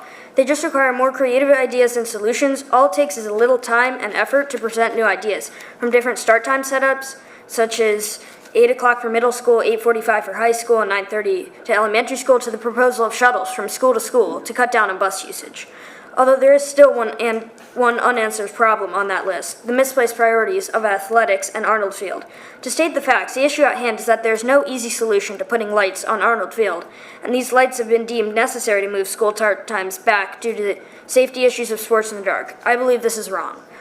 I think the safety of the students is an utmost priority, but I also believe that academics and students' health should come far before athletics. After all, that's what school is based on and should focus on. So the need for lights shouldn't come at the cost of the physical and mental health infractions that lack of sleep causes. Especially for athletes, this problem becomes ever-present. As they exert themselves on a near daily basis, they require more sleep than the 8.5 hour average presented before. When you hear this, I would like all of you to think about what you built your career on: sports you played in school or the knowledge you gained while there. And I'm almost certain there will be no answers to the prior.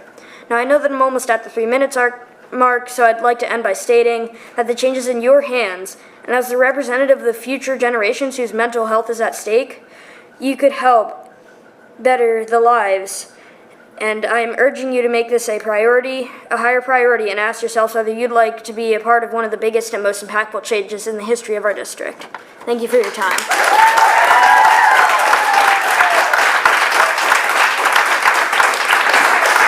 Owen?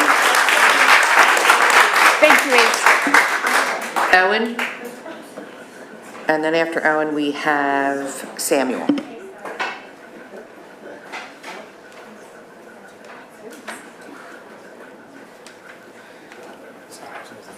Real quick before I get started, Sam's passing something out. Okay, hello board. My name is Owen Huntington, along with Sam Palmer and the rest of the Civic Engagement Club at Harridan.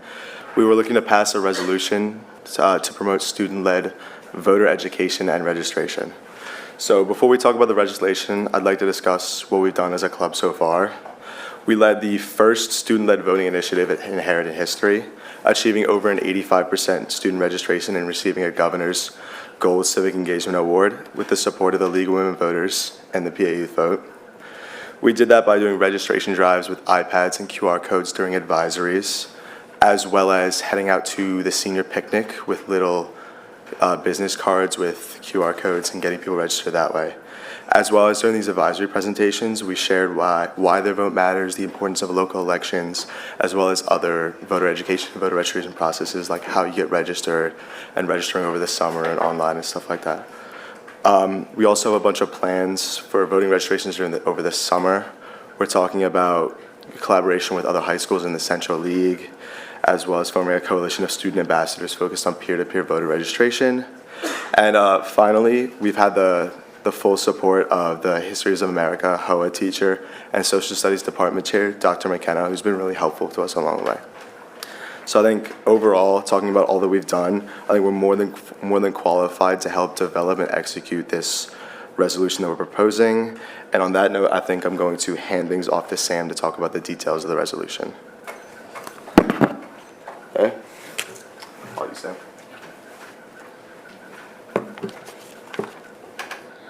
Hello, esteemed members of the board. I'm Sam Palmer. As I was already mentioned, I'm the co-founder of the Harridan Civic Engagement Group and a member of said club at Harridan High School. I want to discuss the voting resolution that's put in front of you. This is the fastest way that our school district can both further our ability to lead student and have student-run voter registration, but also innovate in that field and ensure that we're able to adequately prepare ourselves both for the midterms on November 8th, but also for all elections in the preceding years. First off, time is of the essence with key midterm elections happening right when we get back to school. The midterms are on November 8th, and therefore the registration deadline is on October 24th. Therefore, we must have this resolution passed as soon as possible, preferably tonight, in order to ensure that we can have the ability to instantiate this policy moving forward into next year. Again, this resolution, the Youth Engagement and Education Revolution, does three crucial things. First, it commits school district support to student-led voter registration, engagement, and education, and it marshals the power of this district and this board to ensure that we're able to assist our turnout and maximize the student turnout from the student perspective. Moving forward, it allows registration efforts to remain in-house and in the school district. It maintains nonpartisanship within our own voting initiatives and channels any support of outside groups like League of Women Voters and other outside groups that we've used, whether it be PA Youth Vote or other outside organizations that we've worked with to ensure success in our own voting drives. Moving forward, it conveys uniformity in that registration efforts go through the school district and are student-led. Therefore, you don't have to deal with outside voting groups, and we can ensure that we are able to maximize turnout, seeing as students are most effectively engaged by other students. And again, students involved with the planning, organizing, and execution of the events remove some of the workload from administration and staff. Our associates teachers at Heriton are overworked, they're stressed, and it's very difficult for them to effectively engage students, especially when it comes to students who are disengaged with the civic process. And as we've demonstrated in our work at Heriton, we've been able to engage students who otherwise have not been reached by the Gov teachers and by registration at Heriton in general. And then thirdly, it gives structure and continuity to student-led registration and voter engagement, work beyond just the present year, and allows us to continue our work in perpetuity. So once myself and Owen leave, we're juniors, Hannah's also a junior. Once we leave, we want this work and what we've done to be able to continue in perpetuity and be instantiated throughout the district for the rest of its existence. And again, it also allows us to do political and civic education at the middle school level, which is crucial because middle schoolers must understand that it's important to be engaged in the legislative and civic process as they move forward into high school. So therefore, we ask for the passage of this resolution in order to ensure that students and staff alike are able to collaborate and ensure maximize student turnout, not just for November 8th, but for all elections moving forward. Again, Pennsylvania is a key swing state, and we have elections every single year, both primary and general, and therefore it is more than crucial that this district is not just on the forefront, but innovating and ensuring that we're able to have students, again, both register each other and ensure that we have a collaboration between students and teachers. So we're not looking to change or reform existing policy, we're more looking to create something that's additive, something that's constructive, something that allows us to be ahead of the curve when it comes to student registration. Thank you.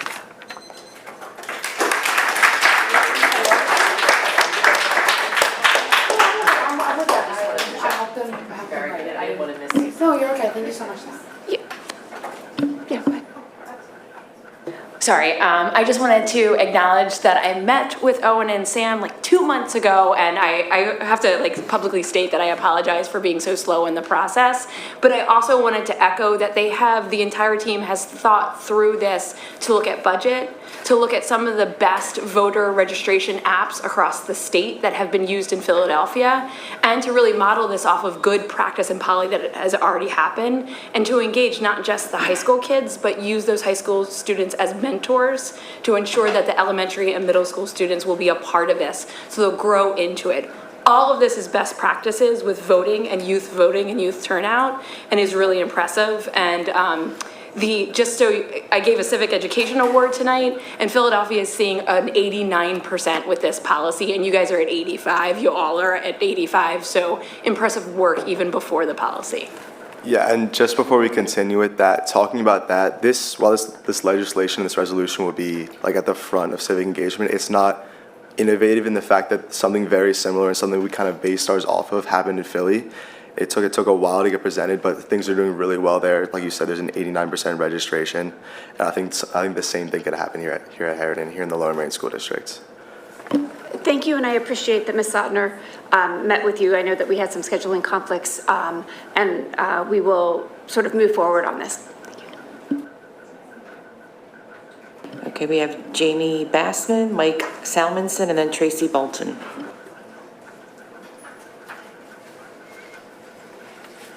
Hi, Jamie Bassman, Ardmore. One of our board members referenced an uncomfortable situation earlier. I'm not sure how many people are aware of what she was referring to. She's talking about the fact that restraining a student is not only is it's not against the law, and it is officially part of our school district policy and the special education plan. Now, again, sometimes there are situations where someone might be seriously hurt, And all of our students are walking around right now on eggshells. I just want to acknowledge that, and I think it's important for, I think, a lot of people to feel that acknowledgement. Our kids, we want our kids to feel safe when they go to school. We want them to be alert, and we want them to feel like they can trust the people around them. My concern is that we don't always think about the brain and how the brain works when we make our behavior policies. Behavior is communication. Most of us as adults have complicated reasons for the way we behave that go beyond simple explanations, such as lack of motivation. What we seek out or avoid is much more complicated. Behavior is regulated by the body and the brain. All of us have unique sensory quirks and coping strategies we use as adults. We fail to recognize and honor those needs too often in our students. We ask them to sit still all day, even when it is movement that allows us all as human beings to listen and learn. Just to give one example. Here in the district, we are just getting started with recently training our teachers and staff K through 4 in positive behavior supports. We're training our staff on restorative practices. I'm glad to hear that we are going to have some forward movement on that. Yet, in order to be successful in preventing behaviors, we also need to understand how the human brain responds to stress and act accordingly. It has never been so important as it is right now, because our students' fight or flight reflexes are just so constantly going off as they go around their school day now. As we know, it needs to be our immediate priority, and it doesn't take a lot of training, just a willingness to shift our lens and dig deeper. Over 100,000 students a year are restrained across the United States. The majority of them are special education students and also students of color. And too often it is because we don't have the tools to deal appropriately with their behavior and meet them where they are at. My ask right now is simple. I would like to have us take a second look at the behavior policy and administrative regulations, which right now are only for the special education students, but we really need to look at and prioritize all of our students and how they are treated, and ensure there are adequate safeguards for the physical and mental health of our student population, particularly if they have been restrained. And also, all professional development trainings need to start with an understanding of how the brain actually works so we can be more successful in meeting the needs of all of our learners, including those whose brains work differently. Thank you.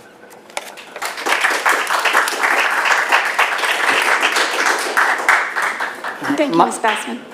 Mike Samuelson, Narberth, here to talk about start times. For those of us who have been around the block for a long time, let's start with the fact that the timeline that was put up was somewhat truncated. There are those of us, myself included, who started having discussions about start times in 1999. So we're talking about 23 years that we've been having this discussion. It's only been the last decade to maybe 7 years that those discussions have finally come to fruition. The idea that we have competing priorities, quite frankly, is a false one. Full-day kindergarten and start times are independent priorities. One is a want, I think, full-time kindergarten, and the other is a need. Dr. Moon, you talk about how you more than once have talked about talking to the recent graduates of this institution, and my son was one of them, as you know.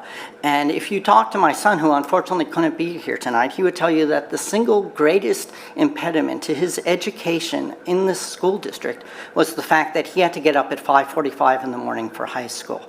We talk about, trying to balance the needs of athletes. Well, you seem to ignore the fact that tired athletes get injured at a higher rate than non-tired athletes. So there's a false dichotomy between athletes and students when we talk about the needs of the athletes to be on a lighted field. I also think that we're overemphasizing the need for lighting on the field. There's only a limited number of weeks where that actually becomes an issue, and I think with a little imagination for those 3 or 4 weeks, we can figure out how to share indoor space, we can figure out potentially how to share space on lit fields at Harriton if we need to have extra transportation. These are not unsolvable issues. In 2019, I appeared before you and when we talked about the modified program, and I suggested that we borrow from the words of Brown versus Board of Education and act with all deliberate speed. And there was a lot of nodding ahead among the people who were at the table at the time. I think the time to act with all deliberate speed has long passed. My evening started by talking to Ms. Frazier about the mental health of our kids and what precarious state they are in right now. So if there was a need in 2019 to make sure that the mental health, as Ms. Garrison said, the number one issue here is to do no harm. Number one priority. And every day that goes by, we do harm. Every day that we delay the start time, we do harm. Every day that we wait means more burden on Ms. Frazier and her staff to deal with the mental health, the physical challenges that the late start times or the failure to implement the start times causes to our district. Thank you.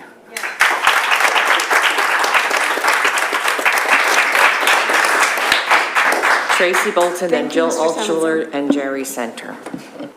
Hi, I'm Tracy Bolton, and I am just so energized because I'm from Haverford.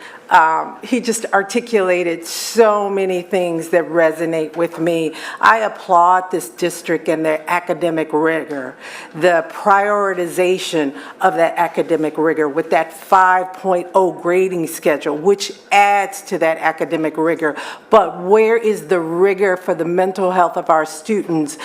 I understand, being a change management person, how you must bring all of your stakeholders on that axis of change. I get that. I do that for a living. But here, leadership, we are placing on you the burden of leadership to make the tough choices. Things are not, prioritization means something is above the other. It has to be, or it is not a prioritization by definition. We have the AMA, the American Pediatric Association, and the CDC telling us that this is critical for mental health. New York Times in the last 6 weeks has run at least 3 articles on teens, anxiety, depression, suicide, and have cited sleep lack of as a contributing factor. Do not ignore that. Do not underestimate. I looked at the study from 2015. That's 7 years. What's taking so long? Analysis paralysis. Move it. Make the tough decisions. And if 1,600 signatures is not enough, tell me. I will galvanize and get you 3,000 to 5,000 signatures if that's what it's going to take for the health of my child. Because you have to move. Do not underestimate, board, that this is important to this constituency. Health matters. There is direct linkage, direct research, conclusive research is here. We are the adults in the room. We know better, let's do better, and let's do better now. Thank you.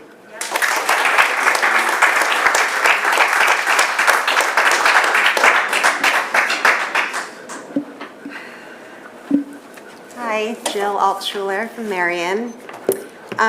My daughter said to me, she's 10th grade at Lower Marion, Mom, our school is not safe. And she was mainly referring to when you switch classes between the main building, Lower Marion, and the, kids, you can just walk right in, blend right in. And, obviously with the crisis that just keeps getting worse, it really got me thinking, and I appreciated Dr. Moomin's email about, the measures that are in place. And, I started thinking the scary things, like who's to say that a disgruntled student, former or current, doesn't just blend in and come in with the students, and, I can't even say it. And someone posted on one of our Facebook pages, another school district's board response that I'd like to read, because I'm hoping that we can take this same stance. While our community invests millions of taxpayer dollars each year to protect our students, including evidence-based initiatives like behavioral threat assessment and student mental health and well-being programs, our schools remain at risk because of unchecked gun violence in American society. The silence and obstruction of politicians who serve the gun lobby are actively allowing gun violence to be a potential risk to our children in the one place they once knew as safe, their classrooms. This board is charged with ensuring that our facilities, staff, and especially students are safe. We will not relent in letting students know that they are loved, and we will strive to always keep them safe in school.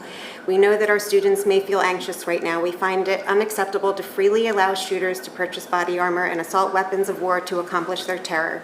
So long as the politicians that obstruct common sense gun safety remain in Harrisburg and Washington, D.C., families will question if their children are truly safe in school, a place that should be vibrant, not a hardened fortress with a false sense of security. There is clear evidence of what works to help reduce gun violence while still preserving people's Second Amendment rights. The children of Robb Elementary School had their right to life extinguished, just like the community members shopping in Buffalo. This school board is committed to investing in and supporting the most comprehensive and innovative strategies for safe schools and communities. We emphatically reject the idea that nothing can be done legislatively. We challenge our state and federal leaders to shelve the excuses and pass meaningful gun reforms. Further, we challenge this community to work to vote out legislators whose inability to accomplish progress increases the risk that an active shooter may someday visit our school community. Other states have passed common sense laws that reduce gun-based harm. Pennsylvania can and should follow suit. So, you know, it sounds political, and I guess talking to other people I know who are on school boards, it is a political issue, but it's kind of the responsibility of the school board as elected officials to take a hard stance like this, because I hate to say it, but it can happen here any day, just like it can happen in any school. Thank you, Ms. Schuler. Jerry sent, I think it's Center, then Dina Yaski and Melissa Hunt. Hi, Jerry Senker. I live in Wynwood. I publish the website thisislowmarion.com. I have a question for Lucy Klein, Shana Kalish, Sean Mooring, Peter Lee, and Suba Robinson. In 2019, before the primary election, the 5 of you and 2 other unsuccessful candidates were seeking the endorsement of the Democratic Committee. The resumes of the 2 unsuccessful candidates were very impressive, as were yours. The main difference between your candidacies and theirs was that you passed the litmus test that they failed. In an email that was sent to all the members of the Democratic Committee, Robin Van Lynch, who was a member of the board at that time and a former president of the school board, wrote, quote, "Any candidate who embraces the position of settling with the man who seeks to undermine generations of work to maintain quality public education in Lower Merion and Narberth is, in my opinion, a reason for rejection / total disqualification from consideration, as such a position clearly indicates an improper grasp of the challenges facing Lower Merion School District and communicates markedly flawed thinking in how to respond to those who seek to assert their individual beliefs on behalf of the entire electorate." The 2 candidates who did not win the committee's endorsement didn't exactly embrace the position of settling, but they expressed a willingness to have a conversation with Arthur Welk that might or might not have led to a settlement. The 5 of you essentially took the position that Dr. Van Lynch was calling for, that the idea of negotiating a settlement was something that should not even be discussed. As a result of the position you took against any possible negotiations with Wolk, you were rewarded with the committee's endorsement, which led to your being elected by the voters. My question is, why have you now decided to renege on the one campaign promise that you made that got you endorsed and elected? Thank you. Thank you, Mr. Senker. Dina, then Melissa Hunt, and then Anna Rose Hunt Isaac.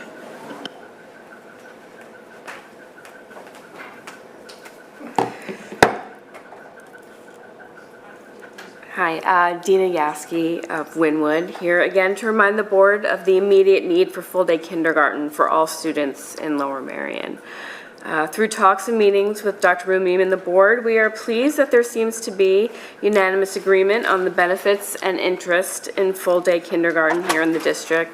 But what I'm not so sure we all agree on is the timeline and the urgency of this need.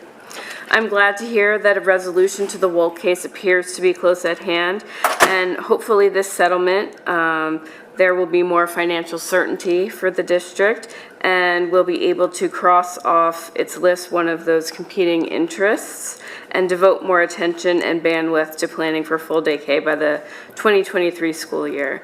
I agree with Dr. Mumim. We need to improve efficiency and get to implementation faster in this district. With all these issues that we keep being showed on the revolving wheel of priorities, let's not let the perfect be the enemy of the good. Let's get moving on full-day kindergarten for fall 2023. Thank you. Thank you.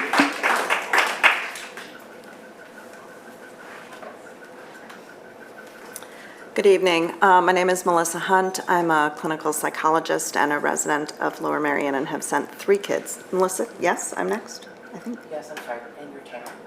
Oh, Bryn Mawr. I've had 3 kids graduate from the Lower Merion school system. My daughter is the last one who just graduated with your daughter. And she actually went home because she got really tired and needed to get some sleep, so she will not be speaking. I wanted to talk about school start times briefly and reiterate the fact that this is actually something that's been going on for a lot longer than was on the timeline. I've been talking about this since my first child started first grade. He's now in his 4th year of graduate school. So that gives you a sense. For his senior year project at Harriton, he actually did a project on school start times advised by our fortuitous and wonderful next door neighbor, Jody Mendel, who is a pediatric sleep expert and the associate director of the sleep clinic at CHOP. He did an amazing thing. He interviewed a whole bunch of stakeholders, including a member of the school board, who's no longer with us, the current superintendent at that time. He attempted to interview the principal of his elementary school, who said, "I think it best that I not comment on this issue at this time." And importantly, he also managed to interview the director of transportation for Lower Merion, who said to him in no uncertain terms, "This is an easy problem to solve. Just switch elementary and high school. I could do that in a heartbeat, but no one listens to me." My son concluded from all of this that the science was absolutely 100% utterly clear, and that the politics were impossible. And his grand conclusion from the whole experience was, "Mom, politics sucks, and I'm going to be a scientist." And he is indeed doing his PhD in applied physics at Harvard. So, that worked out well for him. So I want to thank you all for your service. I understand that this is an incredibly thankless and unrewarding job, and not just thankless, but often you get tomatoes thrown at you. I appreciate that. But as many other people have said, we've been working on this for decades, and it's time. It is really so simple to just swap the two. And I am enraged that a few wealthy families in Wynwood who don't want lights shining in their windows are holding the rest of us hostage. You can't say that, but I can. So thank you. Thank you. Anna Rose Hunt Isaac, then Ezra Wood, and then Lisa Prosnitz. Annie will not be speaking. She's the one who went home. That's my daughter. So then we have Ezra Wood, then Lisa Prosnitz, and Carrie Stricker. Hi, Ezra Wood, Marion Station. Earlier tonight, State Rep Tim Braggs noted that many of the essays submitted to the There Ought to Be a Law contest concerned mental health. There's a common theme here again. And for good reason, because it's widely known that there is a teen mental health crisis in this country, which is getting worse. Which begs the question, what is the school doing about this? The answer is making it worse.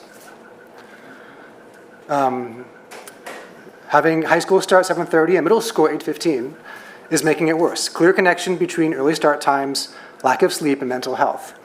Moving to a later start time is likely the most effective single action that could be taken to address this. And we're looking at this happening when, years from now, pending Leitch and Arnold Field. We came here to hear a plan. There isn't even a plan. All we heard was Yep, it's still an issue, it's still linked to Arnold Field. And the same meeting, we were also told that if we got the Arnold Field lights figured out, and it would take a few years for them to be installed, we could actually go ahead and change the start times then. So they're not actually linked, they're being linked artificially. If we can make that happen now, then just unlink them. And like has been said before, there's no need to link these, the lights on a field and later school start times. The lights issue affects students at one of the two high schools for a fraction of the sports teams for a small fraction of the year. Meanwhile, the early start times affects all high school students and middle school students. These issues should not be linked. In fact, they weren't linked 2 years ago when we were discussing this and was almost about to change until Mr. Copeland decided to link them. And the school board said, okay. It doesn't have to be that way. You can undo that. If you undo that, we won't say, I told you so, we'll say thank you. We will say thank you. So yeah, again, please don't make perfect the enemy of progress. Okay, unlink school start times and lights on Arnold Field. And just getting into the meat of everything here, regarding the possibility of having middle school first, there's some serious equity issues involved. The shift to later start times, the shift to a later biological clock occurs with the onset of puberty. Girls go through puberty earlier than boys. Girls of color even earlier. So we have a 7:30 middle school start time, 5th through 8th grade. The boys are going through puberty around 7th grade on average. The girls around 6th grade, 5th grade, girls of color especially. So who is being at a disadvantage there? Thanks. Thank you.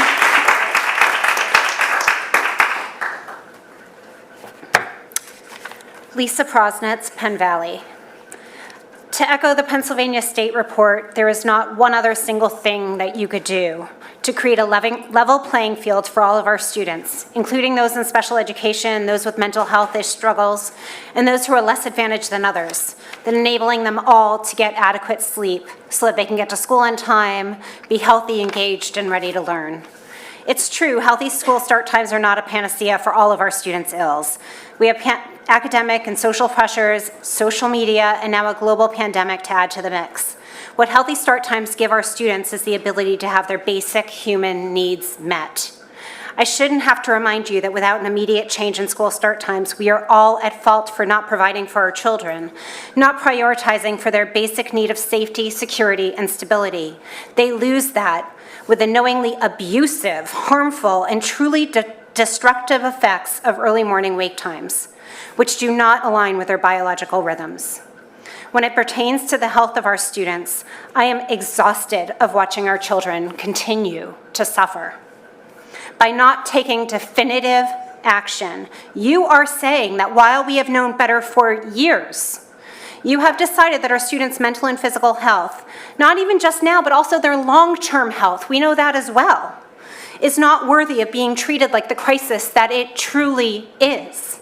We have sat here as we have discussed barrier after barrier. And do you know what our parents and students are hearing? That their mental health and general well-being isn't important enough for this community to have all hands on deck.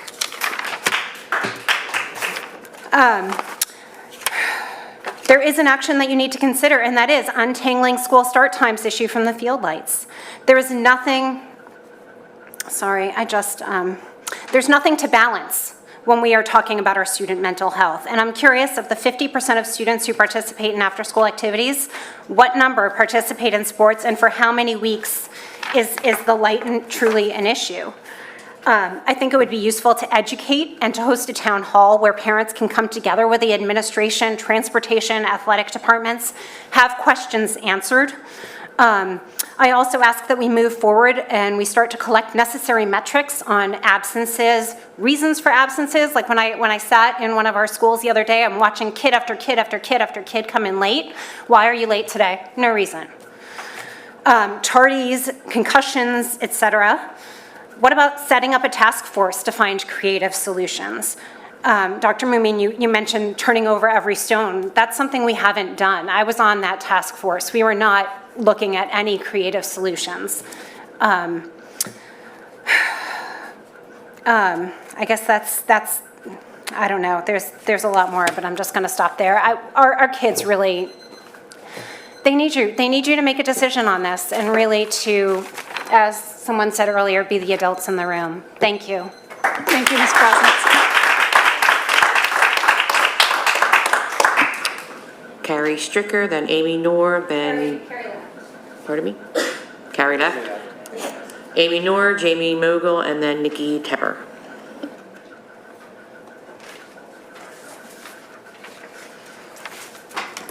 Hi, everybody. My name's Amy Noor. I live in Penn Valley. I have 3 children, all of whom have graduated from the school district. I'm speaking on the issue of student health and healthy start times.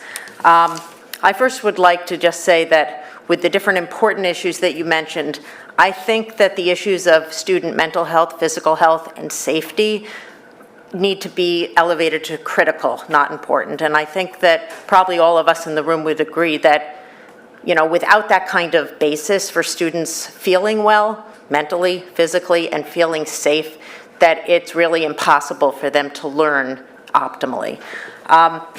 I do want to address the timeline that, as someone said earlier, this issue did start in 1999 with a group of parents from Lower Merion School District coming before the school board with physicians from Penn Sleep Medicine to discuss why the early high school start times were detrimental to the students. Nothing happened then. Fast forward, March 2014, the Inter-School Council, together with the school district, brought the national, international expert on this issue, pediatrician Judith Owens, to speak to the school district. There were about 300 people in Lower Merion High School auditorium. After that, someone else pointed out the survey that was done in June 2015 under Superintendent Wagner-Marseille. 1,200 students out of the 24 high school students between the 2 high schools responded to that survey. And I think it's still on the website, it's about 40 pages of documentation, and it basically says, I can't think when I'm exhausted, I'm anxious, I'm tired, I'm depressed. There are 450 quotes from the students. I thought that was the blueprint to change. Unfortunately, superintendents changed. There was no change that occurred. But what did happen from Dr. Owen speaking here is a regional group was formed of several school districts, starting with Radnor and Lower Merion. Now there's 30+ school districts. We meet monthly. It's called the Regional Adolescent Sleep Needs Coalition. After that group met, we brought Judith Owens back again, together with Catherine Dalsgaard, psychologist from CHOP, and that really started the momentum through the area. Even though Lower Merion hasn't changed, Radnor changed, TE changed, Unionville, Chadsford changed, Phoenixville changed, Upper Darby changed, Garnet Valley changed, and they all look at, during these meetings, Lower Merion, and they say, it's thanks to you, Lower Merion, for bringing Judith Owens, because you educated the rest of us. And I guess what I'd like to end with is, we have been discussing this intermittently and then more consistently as a district for 23 years. These other districts have changed to later healthy start times in a few years. We have a lot of smart people in this room and in the community and a lot of passion. We can get this done, and I would ask you to get it done as soon as possible. Thank you. Thank you, Ms. Moore. Jamie Mogul, then Nikki Tepper. Hi there. Thanks for sticking it out, 11 o'clock. Thanks to the students for still being here. I'm Jamie Mogul, and I live in Haverford.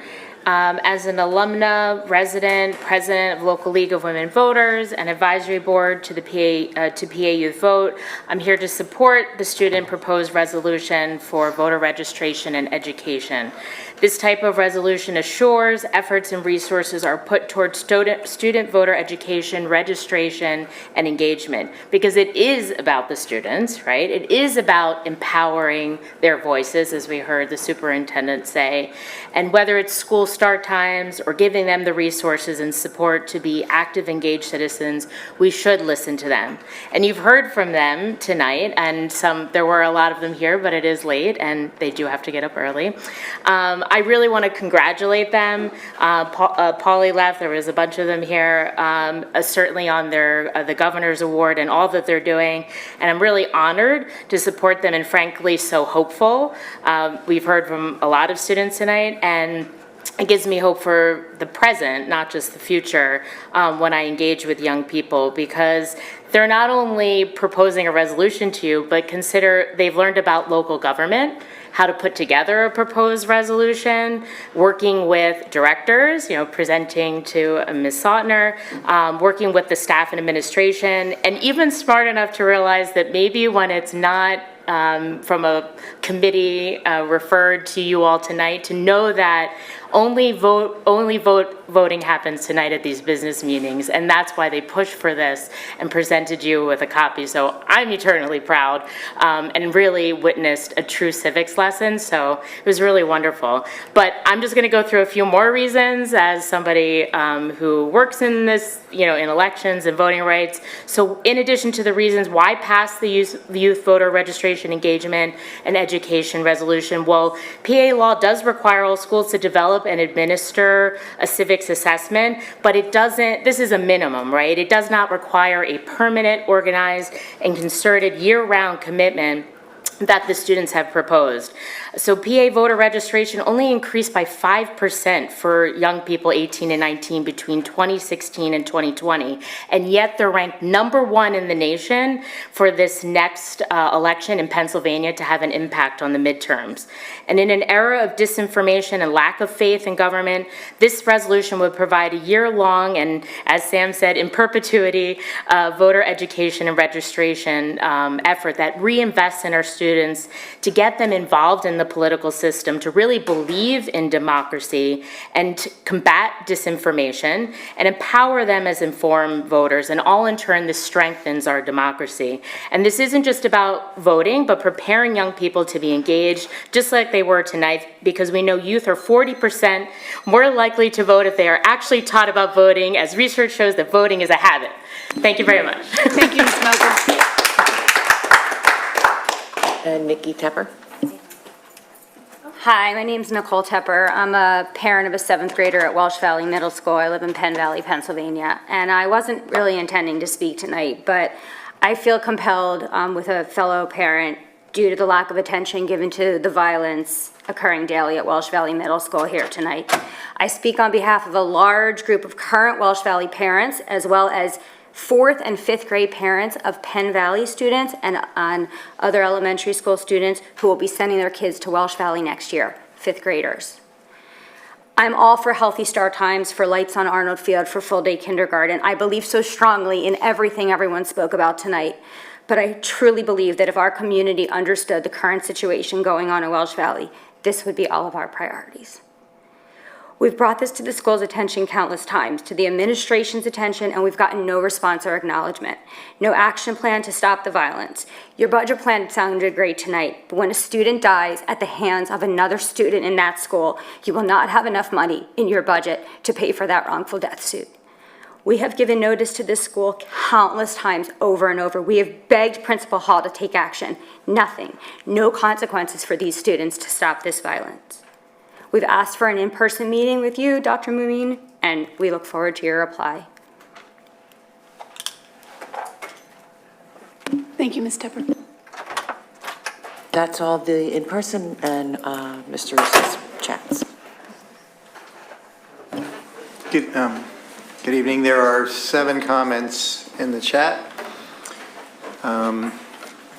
First, Alexandra O'Neill, Winwood. Can everyone hear me okay? All right. If school start times can change as soon as a plan for lights is in place and not the lights themselves, then why do we even need to tie the school lights to school start time?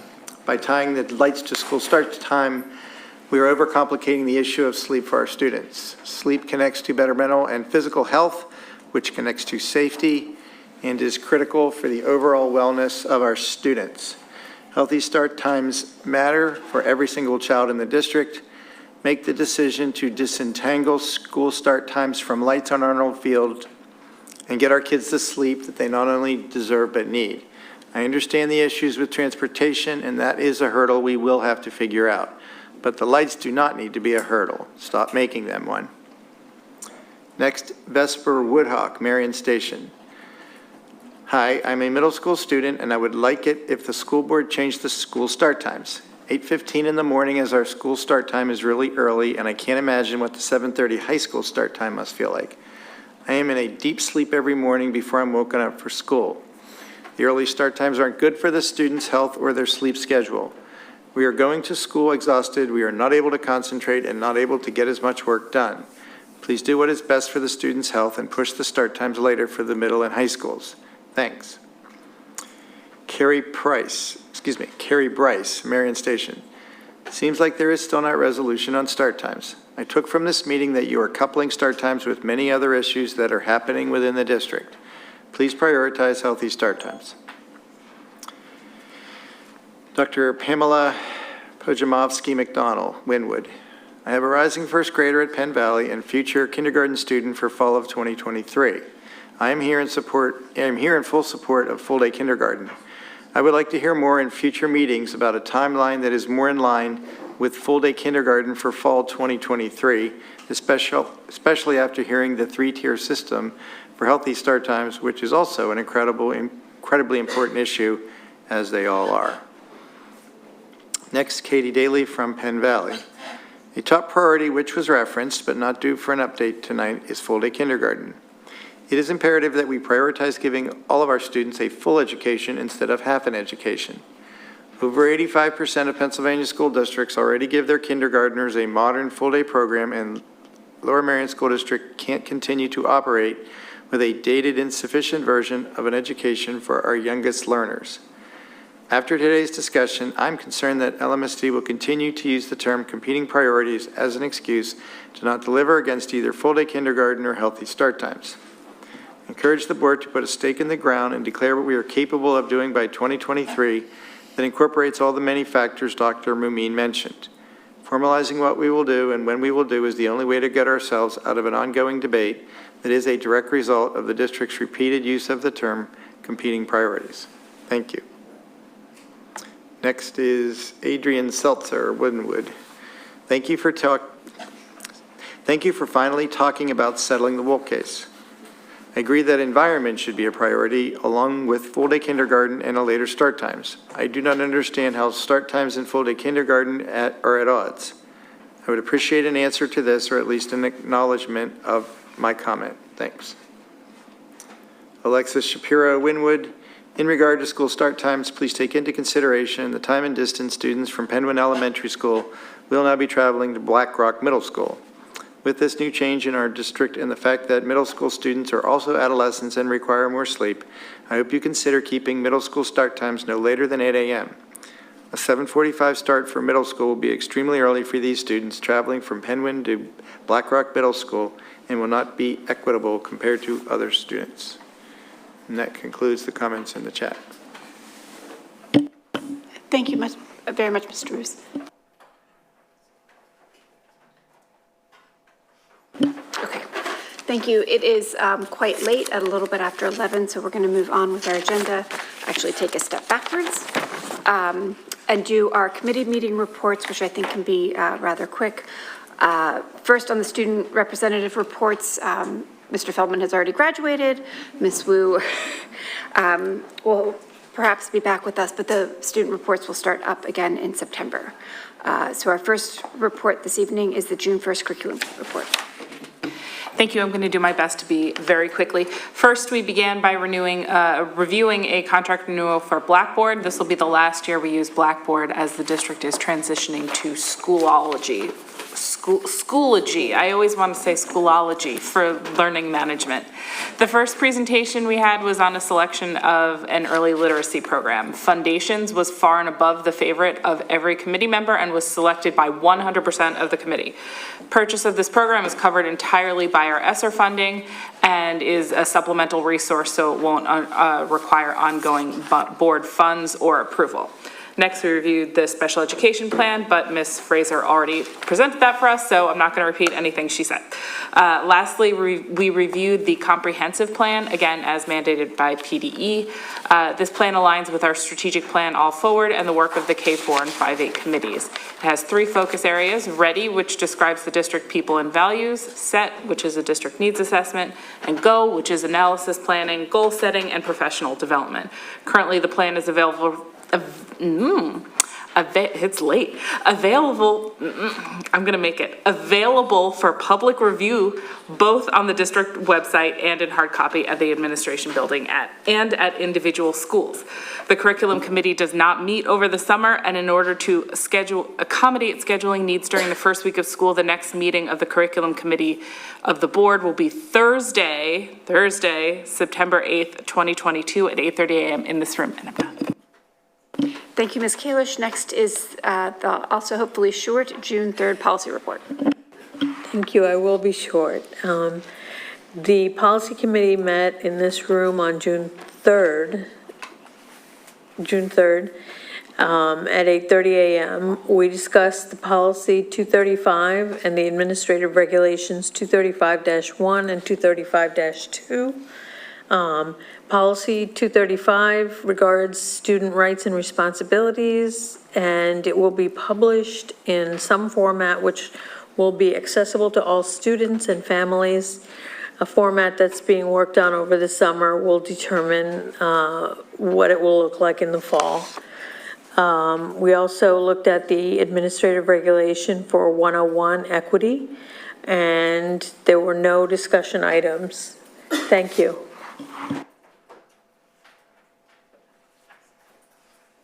Thank you, Ms. Robinson. Next is facilities and purchasing, which I fear cannot be made quickly.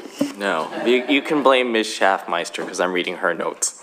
She can't join us. She's joining us remotely. She's out of town.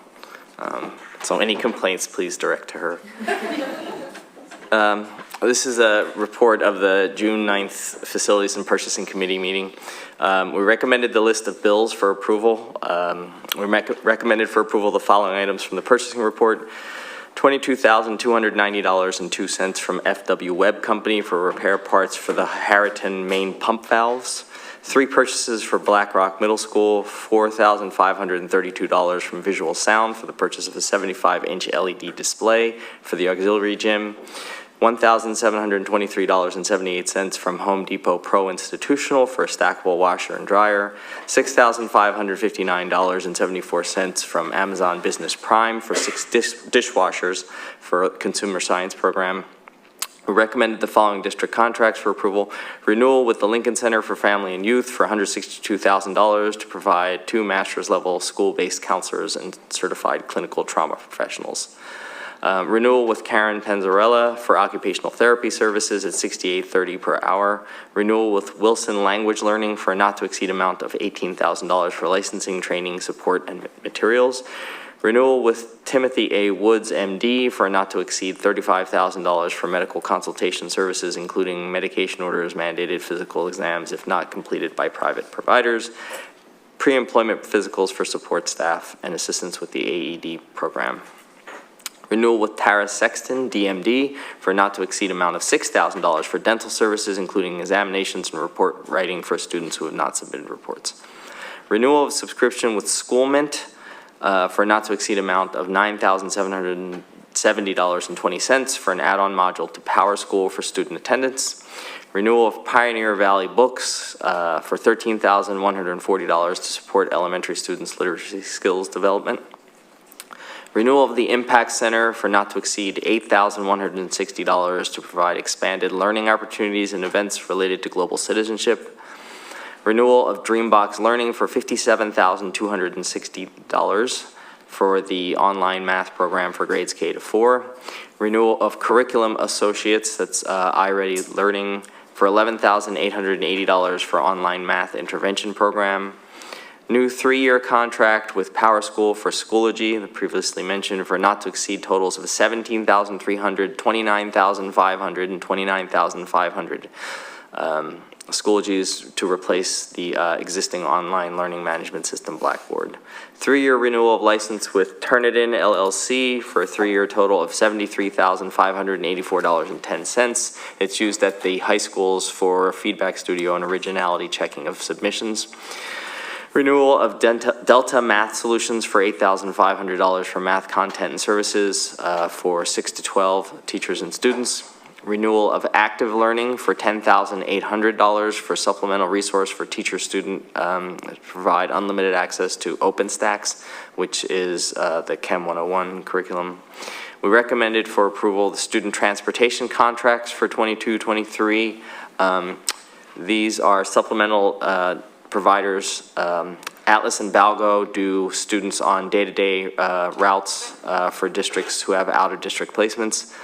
Everdriven, Winwright, Metz, MTS, Perkiomen, Philly Trans, and Werner do supplemental sports and field trip support when LMSD buses are not available. A group of community members offered to share posts for bus drivers, and a community member asked about the number of bus drivers that we have versus what we need. We currently have 116 drivers on payroll. For the first day of school next year, we need 135. We recommended for approval the renewal for Heinz rowing facilities in the amount of $39,593.33, subject to solicitor review. This houses the Lower Merion High School Rowing Club. Recommended for approval the renewal of the annual subscription for Remind Base Plan in the amount of $30,931.95. This is an app used by clubs and sports teams that allow district staff and coaches to communicate with students and families without exchanging personal numbers. We recommended for approval the renewals for E+ quotes for summer staff support, Cisco for the email security system. Recommended for approval renewal of Tools Forever for $8,424 to automate the creation of employee and student network accounts. Recommended for approval the renewal of Blackboard. This will be the last year of Blackboard, the transition year to Schoology, for $36,709.20. Recommended for approval Image Tech Systems for $18,342.70. It's the renewal of Knowledge Lake software. Recommended for approval renewal of Phoenix Learning Systems, $10,240. These are forms that allow parents to update PowerSchool information automatically. Recommended for approval Presidio URL filtering for student security online, $48,285.10. Recommended for approval Chester Valley Engineers. These are work orders for Bala Cynwyd Middle School and Marion Elementary for work not to exceed $4,500 at each school. This is related to the removal of the temporary classrooms. Recommended for approval Gilbert Architects, Inc., work order for not to exceed amount of $10,000. This is for layout and design of alternate concepts for the proposed pedestrian ramp at the new parking lot that's going into reserve at Penguin Elementary. There was a question from the community during this discussion about the status of township approvals and whether or not it would need to go through, it needs to wait for land development, and it does not. It's all related, it's all overseen by a permit application. Recommended for approval a construction change directive for not to exceed amount of $450,000 for Gessler Construction. So this is related to the playing fields on the campus of Black Rock Middle School. This work was originally under the general contractor there, IMC. There was a dispute, and that work is being awarded to Gessler. There's a corresponding reduction of $450,000 in IMC's contract that's actually considered in dispute.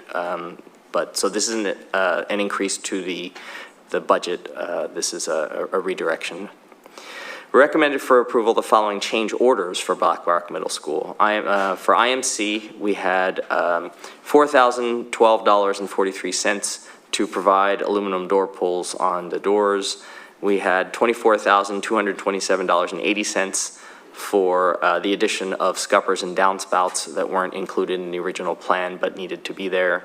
$4,988.28 for similar scuppers and drains that should have been in the original plans but weren't there.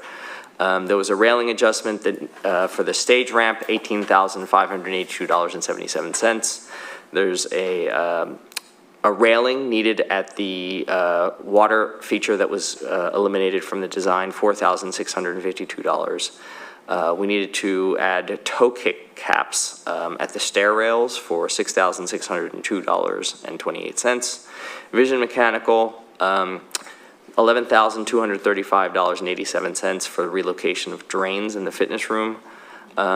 We needed to add utilities and dishwashers for the family and consumer science, $11,354.26. We had to pay to expedite a gas regulator that was delayed, $988.35. JBM Mechanical, there was a change order that was required due to some miscommunication about the need for, or who was going to perform the HVAC testing once the system was in place, $77,326. Borough Electrical, there was electrical work needed to support shades to shade the library, the large windows in the library, $30,465.75. That money is actually coming out of IMC as well. IMC was originally supposed to put those shades in, and so there was a corresponding $35,354.65 credit taken from their change orders. There was a question from the community about all these omissions, things that should have been in the original design and weren't. There's a legal process that will need to happen once the project is complete. We got an update on the annual drinking water testing that we couldn't perform during lockdowns. That will start sampling again in early June, and we haven't had any issues with lead in the drinking water since 2016. In 2016, 2 fountains were identified but replaced as part of this optional testing that we undertake. Construction update, the project is tracking, I'm sorry. The current projected total construction cost, including soft costs of the construction, is tracking to $104,865,830. We are expecting we're tracking towards an occupancy certificate by August 18th. This will be the date that the building is substantially complete and that we can take possession. At this point, there's no supply chain concerns, and all of the vendors are tracking towards that date. The next Facilities and Purchasing Committee meeting will be Thursday, July 14th at 8:30 a.m. in this room. Thank you, Mr. Lee. We have no additional agenda items to add for this evening. We do have 2 items that we're going to pull out of to do separately. First, Mr. Orlando, can you recommend 7B? Yeah, the first one. 7B, the first one, sorry. Sorry, I didn't hear you, sorry. It's getting late.